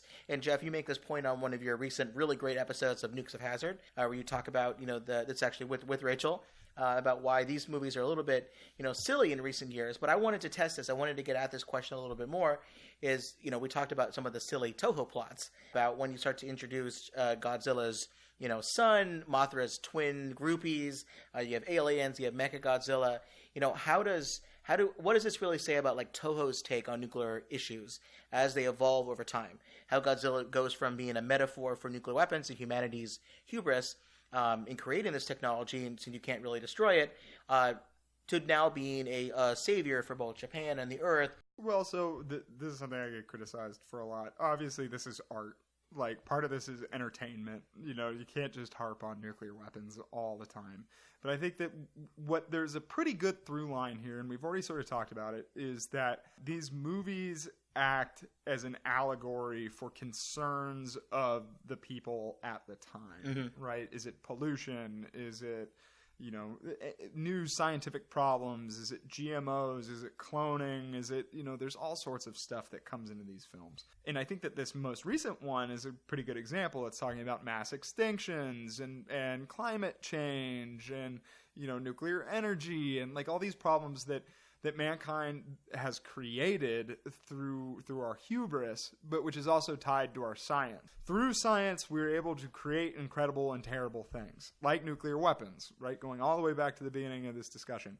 We see the nuclear parallel sort of walked out of Godzilla, and he becomes this benevolent force, like Rachel's saying. It becomes, Japan builds this massive nuclear enterprise. You know, they are the breakout state today that nobody likes to talk about. They have more plutonium than almost any other, well, more than any other peaceful nuclear power nation. And one thing I see too is that as the Cold War starts to ramp up and Japan's relationship with the United States starts to improve, the concerns for the Japanese people are a little bit less about World War II and the United States, but also, well, now we're worried about, Korea, North Korea. We're concerned about Russia during the Cold War, and you get this essentially this U.S. nuclear extended deterrence. Yeah, the nuclear umbrella becomes this benevolent force. Right.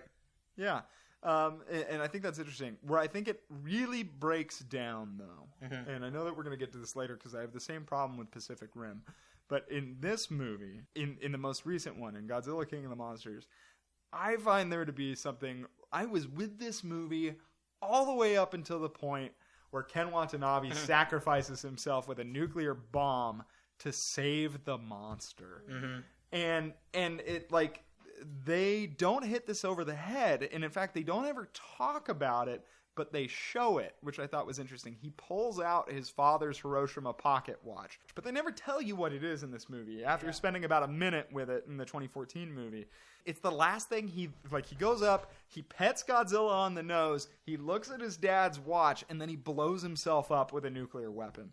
And I was like, that is really twisted. I know, it's really messed up. It's really twisted. And I get that it's art and a plot and entertainment, and we shouldn't take it that seriously, but that really is a kick in the face to Ishiro Honda's original movie. Like if you like and respect these films, that's a tough one to swallow. That one really bothered me. Yeah, and I think that is quintessentially what I mean by Godzilla being the definition of cultural appropriation, right? Like, you can have something be art, or you can have something become entertainment that has a deeper message, and the Japanese, I think, have largely continued to do that with Godzilla. Like, Godzilla movies from Japan are still entertaining. The 2014 movie was an entertaining movie, and you could do that from more of an American art style that would allow American audiences to still enjoy it just as much as, they do the 2014 or 1998 movies because of their production value, but include the original message from the original movie, which is that Godzilla is a nuclear weapon, and we shouldn't be, causing him to be seen as a benevolent, good thing to have. Yeah. Right, and like they're almost there with it. With the 2014 movie, I don't disagree with you. The 2014 movie does have that as one of the plots. Like, the nuclear weapon is loose and out of control. Right, and in this one, I feel like they're almost there. Like, they talk about Godzilla being radioactive a bunch, right? And he goes super critical at the end. Yeah, like him melting a city with his atomicness or whatever, like he's a walking bomb. And they're almost there. They even use like you said, they call back to the oxygen destroyer. They're like, the American military says, we're going to use this thing that's worse than a nuke to try to kill them, and it doesn't really work. And it, even a callback to the original film, all these dead fish float up to the surface, right? And it's sad and it's terrifying. And then to have the one Japanese character, the one guy who has a direct connection to Hiroshima, blow himself up with a nuclear weapon, I was like, this is bad. This is not right. It's pretty rough. I think I would also argue too that you never hate Godzilla at any point in this movie. Not even maybe a little bit at the beginning when you realize that he's caused all of this destruction in San Francisco that they don't really show at the end of the 2014 movie, and you realize he's killed a kid, and that's really sad. But after that, that's really the last moment that I remembered being like, oh man, Godzilla is really scary. And throughout the rest of the movie, you see Millie Bobby Brown's character reaching out to was that Mothra? Mothra? And so then you relate Mothra and Godzilla, and you come to see them as these. And when he shows up in Boston, she smiles. Yeah. And so I think that's almost like a more dangerous version of this, because you're right, they are so close. They have all of these throwbacks to the original message, but they throw all of those things almost in its face, right? They're like, oh, look, remember that really terrible thing you guys were talking about? It doesn't matter. It wasn't that terrible. Yeah. And they have, just one more thing, they have this one throwaway line at the end where, like, it's good to know he's on our side, and one of them says, for now. So that's why I wonder if the next movie they're going to go back to, because antagonistic. So when the Godzilla was rebooted in 1984, he goes back to being the villain, and it's kind of, but he's placed within Cold War context. So Godzilla accidentally starts off a case of mistaken identity between U.S. military and Soviet submarines. So they think that they're like starting a fight together. It's almost like the Cuban Missile Crisis and the sub bumping and some of those conflicts. It also does reflect the fact that the Japanese military at that time was starting to become more of a powerful force. The SDF force has all these great new weapons. You got Super X Team that has all these like lasers to fight Godzilla.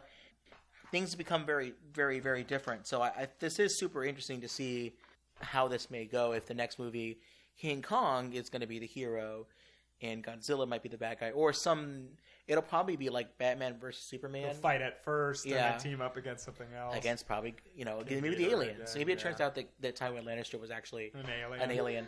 One more last thing here before we go into the next question is, I think it's so interesting that we talked a lot about the original Godzilla movies, about how they kind of tiptoed around the U.S. Well, a lot of that was very explicit. So there were, according to the article, Godzilla and the Japanese after World War II, from scapegoat of the Americans to the savior of the Japanese by Yoshiko Ikeda, wrote an article that said that even after the end of the occupation, there was a tacit agreement between the Japanese film industry and the United States Army, embodied by the voluntary control system of the Motion Picture Code of Ethics Committee. 2 other films released after the end of the occupation mentioned the bodily damage caused by radiation and the destruction of the 2 cities, but never connected these events to the United States or Americans. Yep. So there was this really strong relation, and as the United States and Japan improved their relations, more of the blame got placed on the Japanese military government and military elites, as opposed to the Americans causing the damage in the first place.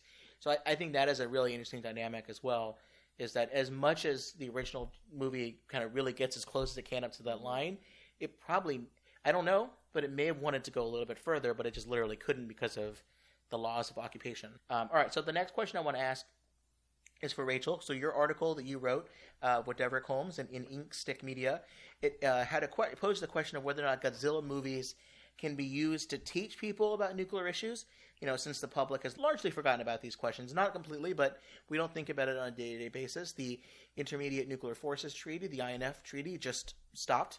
It's now done. The United States has pulled out, and there aren't massive protests in the streets like there were up to the point leading why Reagan decided to negotiate this treaty. So I wanted to ask you, are these Godzilla movies, are they effective only as a response to people's specific concerns, post-World War II Japan, the Cold War, post-Fukushima, as reflections of those anxieties?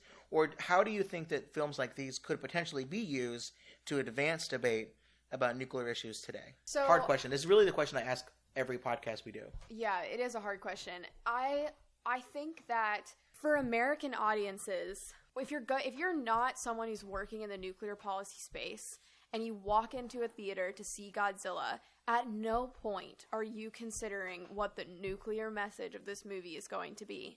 You're here to see Godzilla, you're here to see monster fights, you're here to see, your summer movie blockbuster that's going to have a lot of destruction, and hopefully something will blow up. Sometimes robots fighting giant monsters, right? Yeah. So I think that I would argue that as it stands, unless someone is explicitly, using them in a classroom setting where, they tell the group of students who's in a classroom, we're going to watch Godzilla, and I want you throughout the movie to think about the nuclear implications of it so that we can talk about them afterwards. Then maybe, yes, the movies as they stand, especially if you'd had a conversation with the people in the room about the original message of Godzilla, can be used for educational purposes.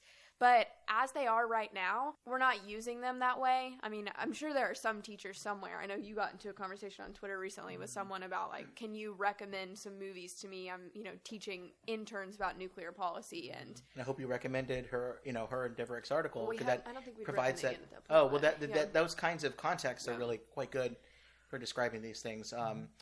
someone who recently passed away in the nuclear community, Jan Nolan, who ran. She was an amazing scholar of nuclear topics and nuclear policy. She wrote a great book called Guardians of the Arsenal.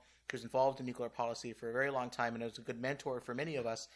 She wrote a great piece, and when I first started this podcast, we had a long conversation about Godzilla, because she wrote a piece, I believe it was in the Bulletin of the Atomic Scientist, on why Godzilla was a good, and three-headed Gojira was a good metaphor for the triad in modernization and things like that. So I'll provide a link to that, but she recently passed away, and I think she I always enjoyed talking to her about Godzilla in nuclear films, and yeah, you really do. You do need that context. You have to set it up. So if you're in a position where you're able to set it up, then I think that Godzilla can be used. But again, it would be about people critiquing it, right? Like, you can use it to talk about the negative message about nuclear weapons that it portrays, or positive, I guess, depending on your opinion of nuclear weapons. But most people in the nonproliferation and disarmament policy space are going to say that Godzilla does not portray, at least the American version of Godzilla, does not portray the correct message to American audiences about nuclear weapons. Do you think in a Hollywood movie, a Hollywood Godzilla movie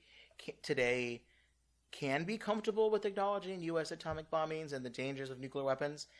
Nuclear weapons are MacGuffins, and they're less about pure dangers and things, which is gets back to the entertaining point. Maybe that's just not an entertaining message. So I think the other thing that you have to maybe take into consideration when we're talking about nuclear weapons and Hollywood is that Hollywood today, 70% of its revenue still comes from abroad audiences, right? Mm-hmm. And a large portion of that abroad audience is China. And Chinese audiences don't really want you to talk about the fact that having nuclear weapons is bad either. Right. Because public in China is largely supportive of their government having nuclear weapons. And nuclear power. Nuclear power. And they're supportive of the fact that China has a no first use policy, which the United States doesn't. And so I think there's maybe room for an American Hollywood critique of the way that the United States uses nuclear weapons as, a defensive mechanism, or at least portrays them as a possible defense mechanism, as opposed to something that's a response that could largely be successful. But I think that in Hollywood today, if it was going to be a successful blockbuster film, like the Godzilla movies are currently, they would have to be really careful about an overall critique of the existence of nuclear weapons. That would not go over well in China. It wouldn't go over well in the United States. And I think that would be hard. Yeah. It may have to be a Toho film. Yeah.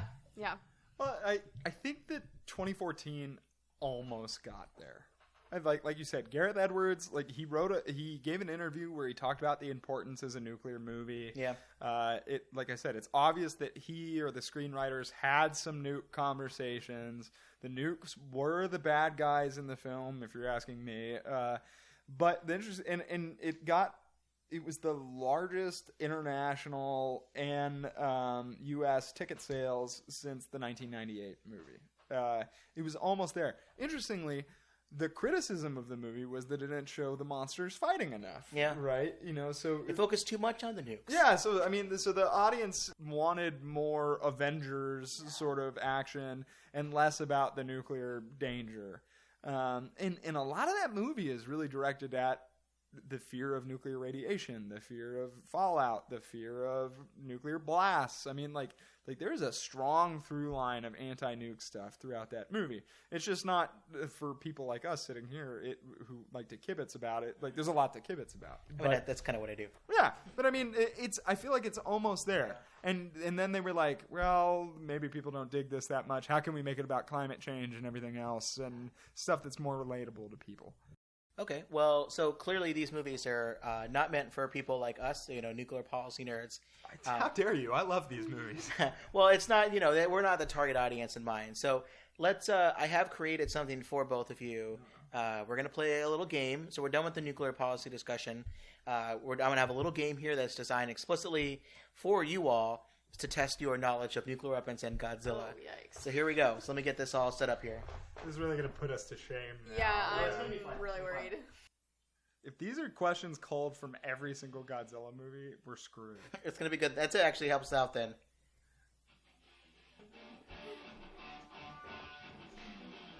So I play the Pacific Rim soundtrack to get Geoff off tilt here. Godzilla movies are famous for the exotic weaponry deployed by humans to take on the monsters.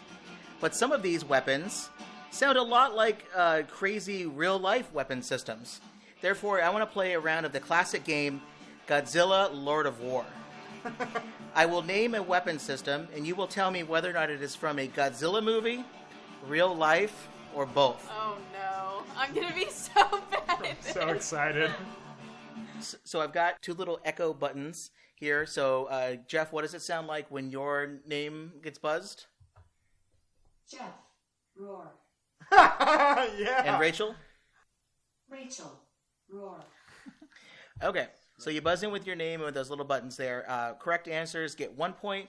Wrong answers get a negative point. So there is some implications here. For example, just a quick test here. The oxygen destroyer. Geoff, roar. Real life, Godzilla movie, or both? That would be Godzilla, Tim. Oh, see, that's perfect. Okay. All right, so we're going to start here. I've got 15 of these. So the first person to get to 7 or whoever, we'll see how it goes at the end. Oh god, you're gonna win. All right, here we go. I'm gonna sabotage myself. Number 1, Satan. Rachel, roar. Godzilla. That is real life. No! It is the R-36M, an ICBM designed by the Soviet Union during the Cold War. We call it Satan? It's the NATO code name for this weapon. These were had 3 warheads, and they were really dangerous. That's why they called them the NATO. Can I preface myself here? I just started studying nuclear weapons approximately 6 months ago. Because you're going to win still. No. Well, that'll be perfect. All right, so unfortunately, that is -1 for Rachel, but Negative points are a thing. Yeah. Okay. well, there's plenty of questions You here. said there's implications. I'm ready. All right, the next one, Soviet nuclear attack satellite. Geoff, roar. Godzilla. Technically, both. It was in the Return of Godzilla from 1984, and the U.S. and Russia researched, never fielded these systems, but there was a part of the plan was to deploy nuclear weapons from space. This was in the movies, it was a Russian geostationary weapon that could orbit the Earth and drop nuclear weapons. There's some real Dr. Strangelove stuff. All right, count me minus. All right, so we're tied to -1. The next one, radioactivity sondi. A radioactivity sondi. Oh, I don't. Geoff, roar. Real. From Son of Godzilla in 1967, it was a weather control capsule that would spray a gas that would change the climate. However, something went wrong and radiation leaks caused a heat wave, storms, and created the giant mantis kaiju called Kamakuras. Hell yeah. Wow. Now, see, I told you you're winning. I'm at -2 now. And Oh it's my 2. gosh. It's just because you're like trigger happy, and I'm like, Well, I read something about Jeopardy a couple months ago that was like, no matter what, just answer. Well, here's the next one. The Honest John. Rachel, roar. I'm gonna go real. It was real, but also Oh in my- Rodan 1956. What the heck? So this was a U.S. nuclear-capable surface-to-surface rocket. So it was an artillery piece. It was an American ballistic missile launcher, and it was also in Rodan in 1956. The scariest of all Godzilla movies. I think Kasilik on Twitter mentioned this and showed us some pictures of that particular use of these weapons, which they're white rockets. I thought those were Davy Crockett's. Davy Crockett's, but I think it's a similar, like Honest John is a version of that. Okay. But yeah, so the next one, the SRAM 2. Geoff, roar. Real. That is real. Excellent. Got 1 point there, so now it's -1 to -1. Geoff. It was a nuclear air-to-surface missile canceled by the George H.W. Bush administration and the presidential nuclear initiatives. But I thought the SRAM 2 sounded something interesting. The next one is called the Vulture. Rachel, roar. I don't know.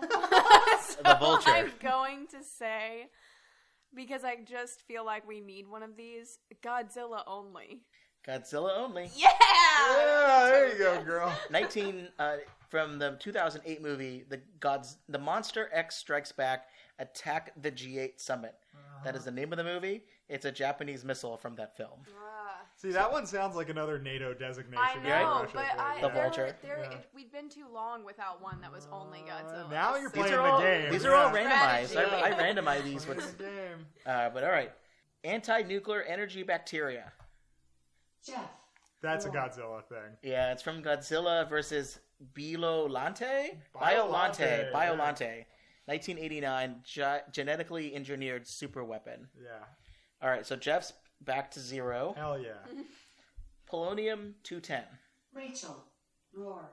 Both. Nice work. The Monster X Strikes Back Attack the G8 Summit from 2008. A radioisotope of the element of polonium, also unfortunately used in radiological attacks in real life. Good job. Did you see that one on... Did you have to watch that one, or that was a guess? It was a guess. I knew it was a real life weapon, but I just hoped that they also... It Well made done. sense for them to have talked about it in the Godzilla movie. Well, especially, I want to watch this movie, Attack the G8 Summit. The millennia era of Godzillas are the ones that I've watched the least.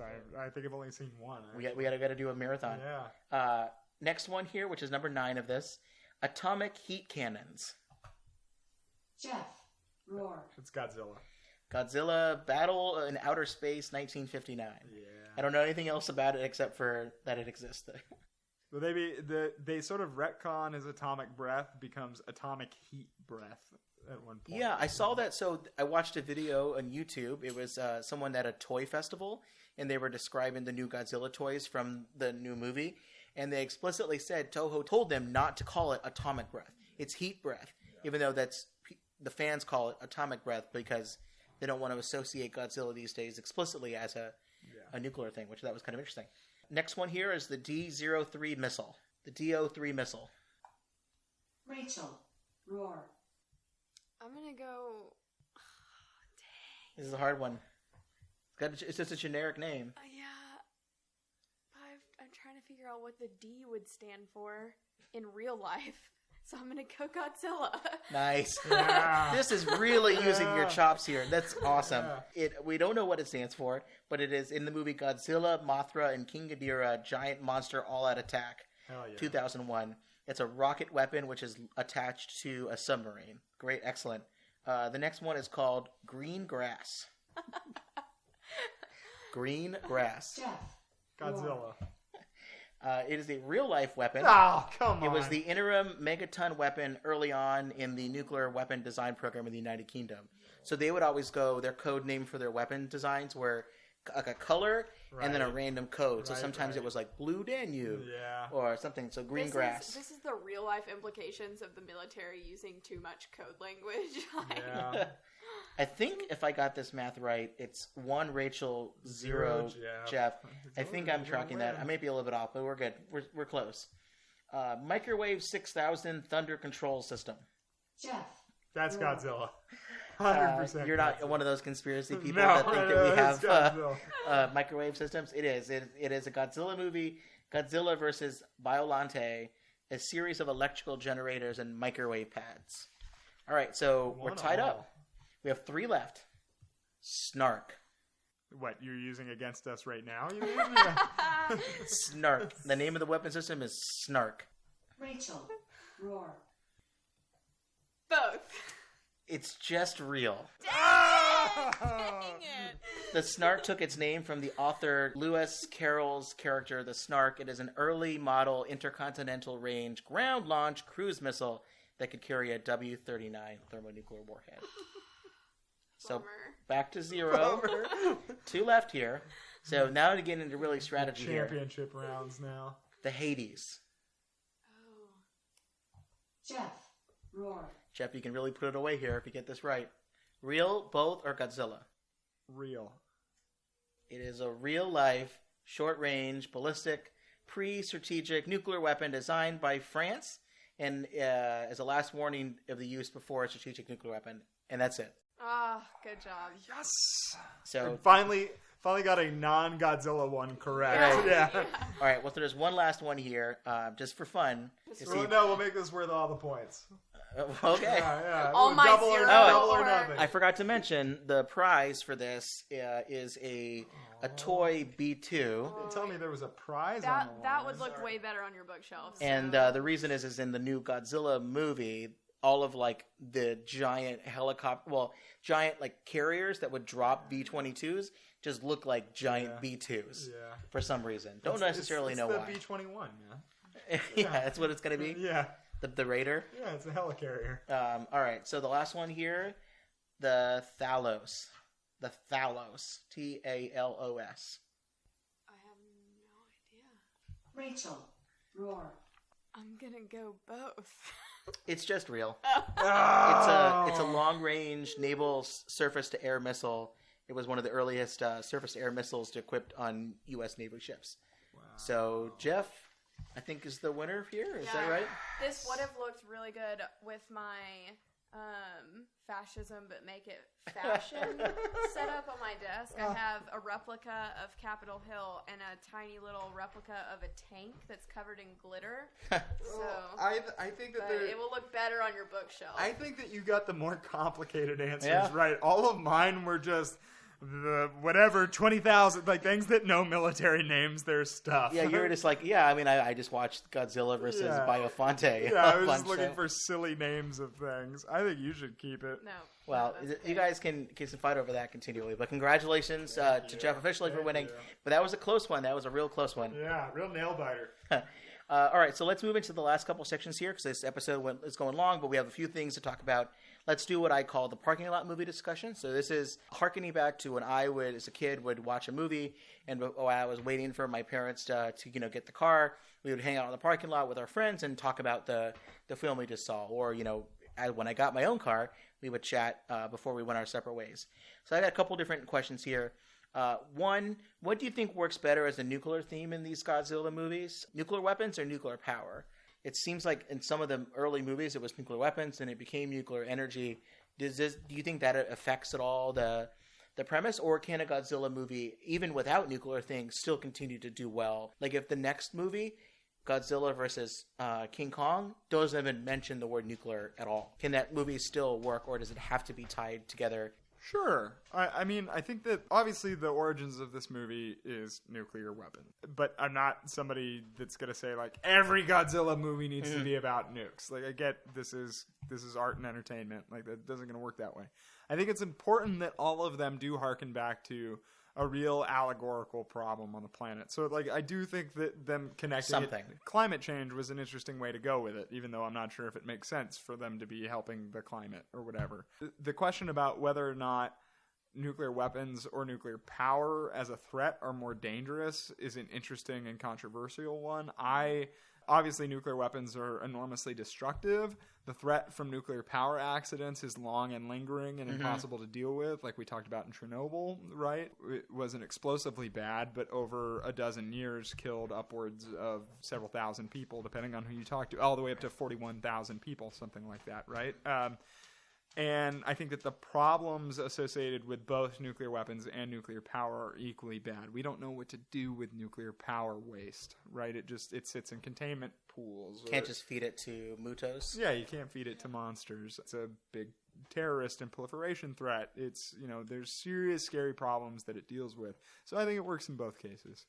Rachel, would you be okay if the next Godzilla v King Kong movie has nothing related to nuclear things in it? I would be pretty disappointed just because I think that Godzilla does have an origin story and it is nuclear. So I think I would be disappointed if the movies move to where there's no mention of nuclear weapons or nuclear power at all. I think that in terms of the general question of which works better as far as the nuclear message, I think that for non-American audiences that the nuclear power actually works better. But I think that for American audiences, most people don't have a conception of what nuclear power is. We've never actually felt firsthand any of the negative side effects necessarily of nuclear power, whereas people throughout the United States, whether you're in support of, nuclear weapons programs or you've lived, near a nuclear testing site or near any of the proliferation related activity sites, you understand the gravity of nuclear weapons, at least in some way. So I think that for American audiences,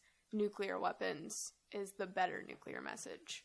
I wonder if that will change at all after, even though it was not its intent, but after Chernobyl, an incredibly popular show that showed a very dangerous nuclear power accident. But also, I don't know if this is really getting out into the major, news outlets, but, in recent news, the Russian, what they call the Skyfall cruise missile, which instead of it being powered only by liquid or solid fuel, it also had a little bit of a small nuclear reactor in there, which allowed the cruise missile to travel kind of indefinitely for a long period of time and reach anywhere on the Earth. That recently, during one of the tests, we don't have a lot of information. It's kind of a lot like Chernobyl, where we don't know everything that went on. It exploded, killed a bunch of people, and it has lingering radiation issues. Right. I wonder if any of those two main touch points of recent news means that it will be an interesting hook for a new film. I hate to say, tragedy leading to, good hooks for cinema, but people, that's what they do when they write things, is they try to connect to something that you understand. I wonder if that will be something that may affect into the future. I think that you brought up Chernobyl. Chernobyl's a great example. The amount of times now in the past couple of months that I've had staffers on the Hill or something be like, tell me how real is Chernobyl, right? Like, I hope you're pointing them to the podcast. Absolutely. But when you make a compelling piece of art or television, people start to care about these issues. Maybe Godzilla isn't the right franchise for that anymore. People want to see monsters fight, maybe that's just not the right place for it anymore. But, our colleague, Alex Bell, just spent some time out in California going to a writer's workshop for people that are interested in writing nuclear storylines. Okay. There are people that want to pick these issues up because they are scary. People have largely sort of forgotten about the problems of nuclear weapons up until recently, more Fire and Fury sort of Donald Trump things. This new Russian missile, some of my close friends and more people on the Hill be like, I'm obsessed with this nuclear missile. What does this mean? What is this thing? And there's so many conspiracy theories that are out there about it already. People are sort of waking back up to these nuclear issues and in large respect are waking up to a nuclear nightmare here, right? Some of these things most people assume that we fixed after the end of the Cold War, and that's just not the case. And I love Eric Schlosser says, every year where there isn't a nuclear accident just makes it more likely that there's one the next year. Just because things haven't happened doesn't mean that it's safe, right? And that's scary, but I think that there is interest in this field again right now. And it does also reflect itself in the pop culture that we end up getting, whether it's, early on Godzilla films and other movies like On the Beach that really raised people's awareness and anxieties about nuclear issues, reflected but also raised. And we don't really see a lot of that as much these days. But what we get in movies like Godzilla, where nuclear weapons are kind of go back and forth between being saviors and villains. And then another movie like Pacific Rim, the Guillermo del Toro directed film, which is his version of a kaiju movie where he really wanted to have giant monsters, but he wanted to have people and giant robots fighting them. Yeah. And this is a movie that may cause a rift in Jeff's and I's friendship, where I really like Pacific Rim, despite the fact that I will firmly recognize that the lead actor is terrible. Charlie Hunnam is terrible in this movie. Despite that, everything else that works really well for the movie with me, which is the soundtrack, the fight scenes, Idris Elba, the concept, everything else for that movie, including the really bad nuclear stuff at the very end of that movie, where just destroy the portal that is causing these giant monsters to come in to fight they end up destroying parts of Earth. They first try to use a nuclear weapon, it doesn't work, but so then they cause their nuclear reactors that are inside of their giant robot suits, and we're talking skyscraper-sized robots. They cause that to melt down and explode, which is supercritical somehow, which is not how this works. Like the RBMK reactor, you cannot make these things explode. We don't have a fission explosion. You can't have a fission explosion. You can explode it and have radioactivity, but that's not how that works. But whatever, in the movie, it's a different kind of thing. I love this movie a lot, and I will genuinely say that it is more fun than any other Godzilla movie I've ever seen. except maybe Final Wars, Godzilla Final Wars, because of the zaniness of that movie. I'm going to leave that out there because I know, Geoff, you think that that's nonsensical. And Rachel, you said you haven't seen Pacific Rim, but you also like another really good, I think personally, really good monster movie, Cloverfield, which came out in, 2008, which is J.J. Abrams' version of an American Monster. So maybe we can play a little thing here where why you think like Cloverfield might be really good. I already said my piece about Pacific Rim, with the funness of that movie, and then Jeff can have a counterpoint there, because I do really wonder. Those are our main cultural touch points we have on giant monsters and fighting and robots and things. I haven't seen Pacific Rim. Cloverfield, I'm gonna make myself sound really young here, guys. I was in middle school when Cloverfield came out, and I've watched it since then. I watched it again in high school, but like I mentioned earlier, I just started really like focusing on nuclear issues 7 months ago or so when I started working at the center. That's pretty great. I mean, that's way better than I was after 10 years. So I haven't ever watched Cloverfield from a like nuclear perspective, and now that you've brought it up, I will definitely have to go do that. But in general, I loved the Cloverfield movies. I loved Cloverfield. I loved Cloverfield Lane. I like scary movies, but I also was always kind of a scaredy cat, and I liked that Cloverfield wasn't a horror movie to me. Like, it was just a thriller. I loved the production value. I thought the monster was really creative. It's a good use of the found footage type film. Yeah, I thought that the situations that the people were in were kind of like, I thought that it predated some of the zombie apocalypse movies where everyone has to get out of the city and they're rampaging the grocery stores, and they all had, there's like one bridge to leave and everyone gets stuck, like those kinds of things. I think that was one of the films that has done that probably the best and made it seem the most realistic as you can when there's a giant monster that, no one really understands. So I just generally really enjoyed the Cloverfield movies, and I will have to go back and critique them from a nuclear standpoint. Cool. Excellent. Well, the only thing else I want to add with the Pacific Rim is it's clearly, it knows it's tongue-in-cheek, and I'm only going to defend the first one. I saw the second one in the theater, and I was never been more bored by a movie. The first one is really where the joy in that movie is. My favorite scene in the movie is they're fighting with this giant robot, fighting a monster, and in the middle of the fight, they decide to do what they call activate rocket arm, where right before they go to punch, the elbow of the robot has essentially like a missile, an ICBM like firing out of its back, which then causes the punch to, I guess, punch. And I thought that movie, that one thing summed this movie up for me. And when I came out of that film, I was so pumped. I saw this movie with my original podcast co-host Joel, and I don't know, I couldn't get over that movie, and I listened to the soundtrack on a pretty regular basis at work because it gets you pumped up. I never had that reaction to a Godzilla movie. Obviously the first couple Godzilla movies are not meant to give you that reaction.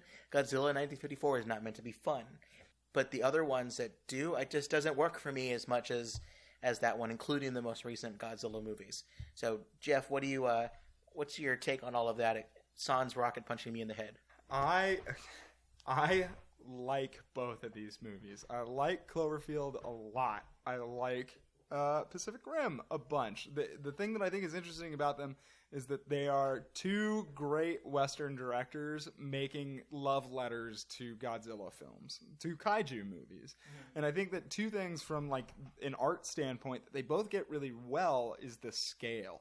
I was just listening to something the other day about Pacific Rim where he says the one thing that Guillermo del Toro got right about this is throughout all of the super crazy CGI and special effects, he shot each one of those in air quotes here, each one of those digital shots was done from the perspective of where and how a real camera would shoot it. Yeah, so the shakiness of it, yeah, everything. They're all tracking shots, dolly shots, all like actual filmmaking techniques. It's not like where the camera zooms around Superman as he flies through the air and you're like, oh, that's CG. Which is the problem with the second movie. They do that. Right. And it looks terrible. Right. They make the robots and the kaiju slow and lumbering, and there's weight and heft to them. And like the perspective is all done right. A lot of the shots are from the ground up, looking at them, right? There's a scene where one of the robots takes a ship and carries it like a cargo container ship and uses it like a baseball bat. Yeah. I'm not sure if that's how ships could be used, but it you felt the weight of it as it was being done, and I thought that was really cool. And what you're saying is exactly right. I walked out of that film being like, this is metal. Like, I was so into it. I was so pumped. I saw it with one of my best friends, Allison. I remember we were sitting there. We both weren't working at the time. We were interns or something, and we had the day off. And I was like, hey, you want to go see a movie? And she was like, sure. And I was like, let's go see this movie, Pacific Rim. And she was like, I don't know what that is, but sure. And we went to it. The moment that it was giant monsters, she said, what is this movie? I said, like, it's robots fighting aliens. And she was like, okay, Jeff, whatever. And then, like, the moment that the first fight happened, she looked at me and she said, you didn't tell me it was giant monsters fighting giant robots. I dig the movie for that reason. I think it's very obvious that Guillermo del Toro loved it. I love the Honest Trailer guys say that it's either the most awesome, stupid movie ever or the stupidest, awesome movie ever. It's one of the two. I love Cloverfield for the same reason. It's an interesting thriller. They get the scale right since it is found footage. It's all from the perspective of T.J. Miller, like running around with the camera. Yeah, which I love that. His name is HUD. Yeah, he's literally heads-up display with the camera. Yeah, like it's J.J. Abrams does a very good job with it. It's very well done. But you think some of the other Godzilla movies are more fun than the movie you enjoy that you thought was metal? I think they're fun for different reasons. I have the exact same problem with Pacific Rim as I do with the most recent Godzilla movie. It's even more on the nose, though, because it's this American robot, like Gypsy Danger. She's the American robot, and she's red, white, and blue, baby. And she's nuclear. She's not digital or whatever, And what's the thing that saves Japan from the kaiju? Another nuclear weapon blowing up, or Hong Kong, I guess in this case, from the kaiju. Another American nuclear weapon blowing up. And even I wasn't really a nukes person at the time yet when that movie came out. But my friend Allison looked at me and she's like, that seems a little twisted, doesn't it? And I was like, yeah, it is. And it's sort of, even though I love that movie, I love watching that movie, like Guillermo del Toro is somebody that takes the amount of time that he does to like get plots right and get movies right. I was like, man, like that's just a little gross, know? Yeah, so I guess and I'm really going to be splitting hairs here, is nuclear weapons are good at certain things. Right. They're good at causing large amounts of damage. They're very good at, if they're designed to be radioactive, like if they're salted with, cobalt or something, they're very good at distributing nuclear material. They produce a lot of energy. So nuclear weapons can certainly be used for things like destroying bunkers. Yeah. But are they good at other things like keeping the peace? Are they good at... They're certainly not probably very good at building canals, which we thought they would be able to do at some point. So for Pacific Rim, the function was high energy at this portal. It destroys it. Therefore, something will do it, whether it's a nuclear weapon or it's, a mega blast, super chest exploding thing that, like, say, Tony Stark would have. But it's another MacGuffin. Like, it's another MacGuffin for the film. But I'm super more concerned about the latest Godzilla movie, which was literally it had Godzilla in front of you, this radioactive monster whose origins, as Rachel described so clearly in her article, was about, nuclear anxieties and having a son of a Hiroshima survivor essentially blowing that up. Right. That was offensive to me, and it wasn't Pacific Rim, but maybe I just wasn't. I wouldn't have it in my head on there. At you're that point. Right. Like I need to get off my high horse about this because what Godzilla just did in 2019 is way worse than what Pacific Rim did. I will never ask anyone to stop being super critical about anything, so I understand your perspective. I mean, like it originally upset me when 2014 came out. I wrote a piece with Joe Cirincione that I said, finally we have a monster nuke movie that gets it right again. Like nukes are the bad guy,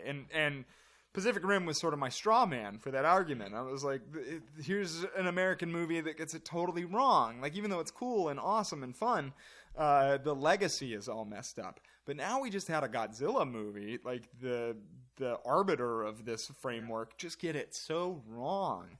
But at the same point, I love the big green lizard. That I love the history behind this. I love Ashiro Honda. It still reminds me of being a little kid, being at home, having fun with my dad. It's still campy and interesting and cool. And I did like the new movie, but boy, if you could recut that thing and just cut out the whole middle part, boy, it would be a great film. Well, Geoff, let's actually put to numbers kind of how much you love these films. So we're going to do our rating system here to close this out, because I always like to have a consistent 1 to 5 scale, but I like to be super critical about the movies, so I'm going to really tailor the rating system. And really, we're going to have to figure this out. You, for your own persons, should decide. Do you want to rate just the last Godzilla movie, because that's the one that's out, or do you feel like rating the franchise as a whole? To just be nice, I'm going to do the entire franchise as a whole, so it raises my number up a little bit. So what I'm going to do here is 1 out of 5 heads on King Ghidorah. 1 head is clearly not better than 2. You put 3 heads together, that's a pretty good start. But if you have 5 talking heads, you can have your own either political talk show or sports talk radio program. So I'm going to say for the Godzilla franchise as a whole, 3.5. I recognize that it's better than average. Godzilla films is entertainment, and I respect all of that and what they mean in the history of nuclear weapons and things, but you show me a random Godzilla movie, I'm probably not going to enjoy or get much out of it. But Rachel, what would you give? How many heads of King Ghidorah would you give whatever you want to rate, either the most recent movie or the franchise as a whole? So I think, because you rated the franchise and I think that you were fair in your assessment of the franchise, I'm going to rate the most recent movie. And, at the beginning, before we had our conversation about this, I actually think that I would have given it a higher rating than I'm about to. But I'm going to stick to my cultural appropriation. This is really detrimental to the original story of Godzilla. And I think that does an extreme disservice to the people of Japan. I think it does an extreme disservice to the Marshall Islanders. And I think it does an extreme disservice to people all over the world who I believe are right about the negative implications of nuclear weapons existing. And so I'm going to give it a 2, because I think that it was really entertaining. It was fun to watch. I remember walking out of the movie theater with you guys and being like, wow, I actually really liked that. And I, kind of annoyed that I liked it. And, I'm also going to give it props for the amount of representation that it had. I think that was really important. But ultimately, the American version of these movies is just not, in my opinion, they just don't have the right message. They don't have the right message, and they've co-opted this really unique Japanese experience and Japanese art form into something that is quintessentially American, and I kind of hate it. The last movie was woke, but not warhead woke. No, correct. Yeah. All right, Geoff, what would you get? Well, first, what are you going to rate, and what are you going to give it? I'm going to rate both.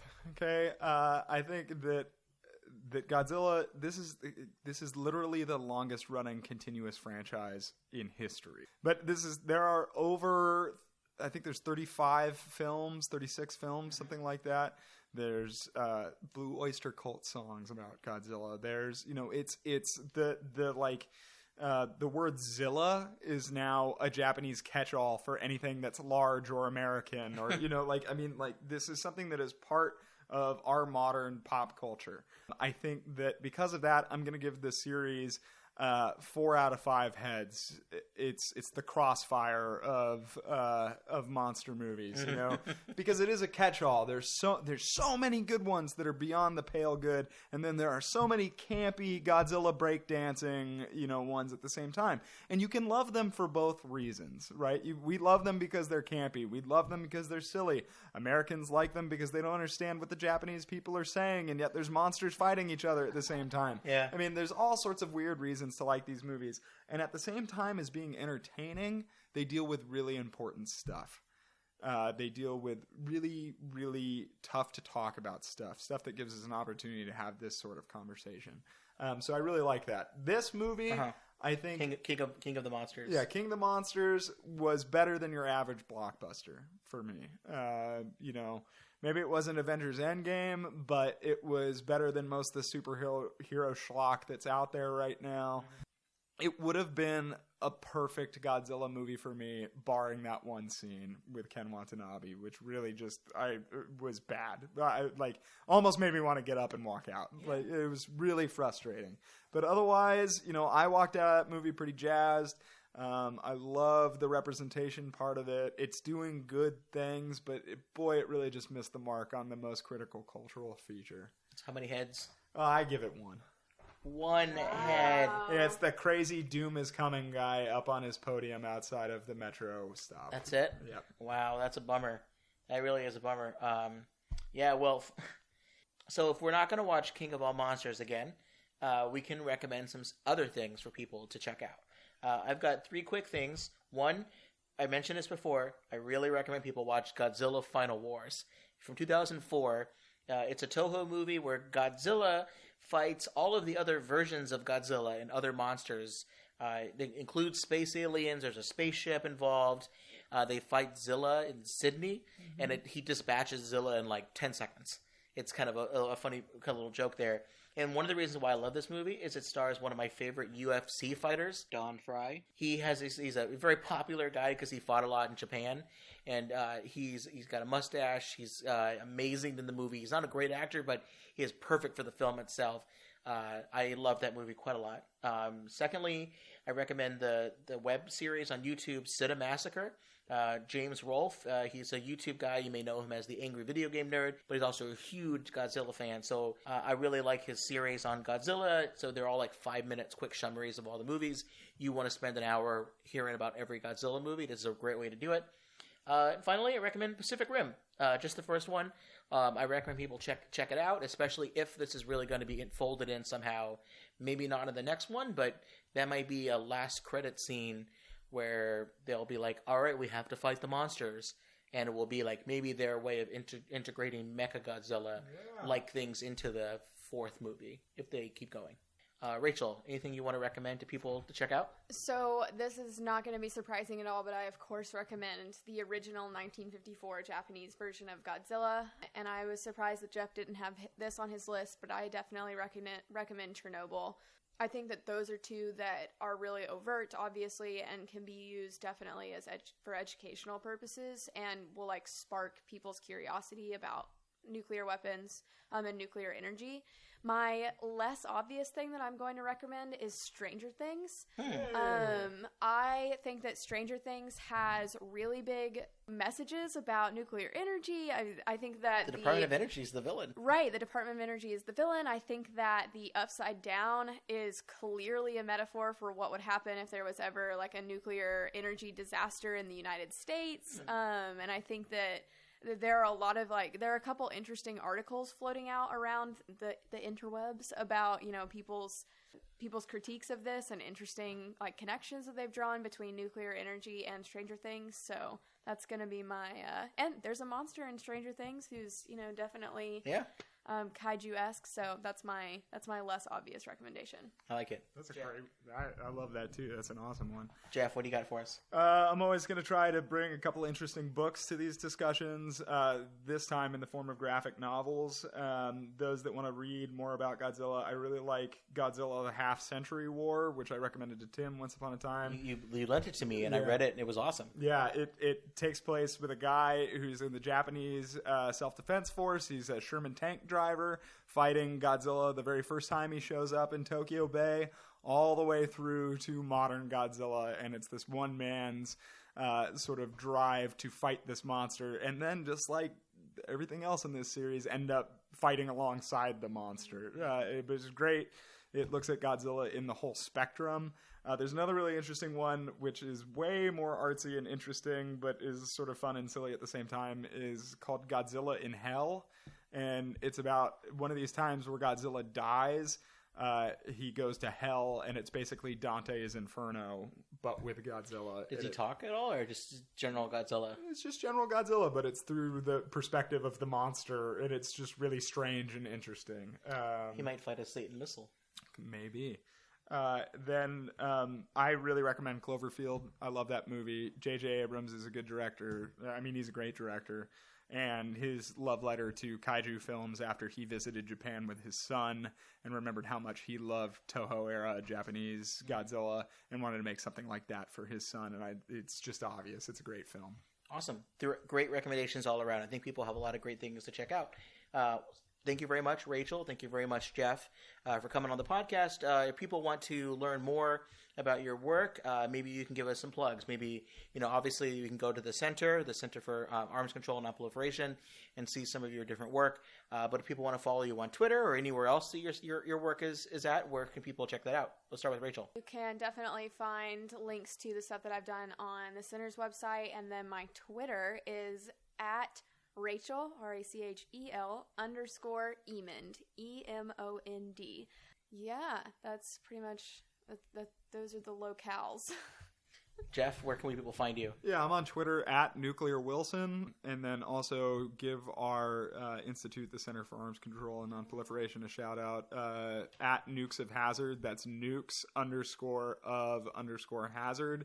Our own podcast is very good. We just talked to the daughter of a Hiroshima survivor, and it's one of the most interesting and compelling pieces of work that I certainly have done in my career in nukes. Yeah, Nukes of Hazard is a great podcast. Rachel, you were on that for an episode that Geoff hosted on Godzilla. Anything else we should be looking out for on Nukes of Hazard? So I am actually guest hosting the Nukes of Hazard podcast during the month of August. Hopefully that episode will come out on or around August 26th in celebration of Women's Equality Day. We'll be having a discussion about Heather Holbert from New America and her report on the consensual straitjacket, 40 years of women in nuclear security, where we'll interview some of the women who were involved in the report, participated in the report, talking about their experience in nuclear security and sexism in the field today. Terrific. Looking forward to seeing that one. That'll probably come out before I'm able to finish editing this monster, king of all monsters of the podcast. But in the meantime, I will definitely link to it on our podcast page. Awesome. Thank you. So we'll have links to all of those things, and people will definitely be able to check out your work moving forward. So thanks very much. Thank you, Tim.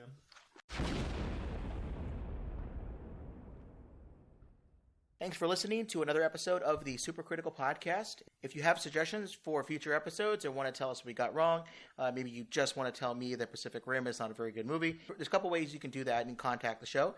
You can go on Twitter at Nuclear Podcast. That's where I check.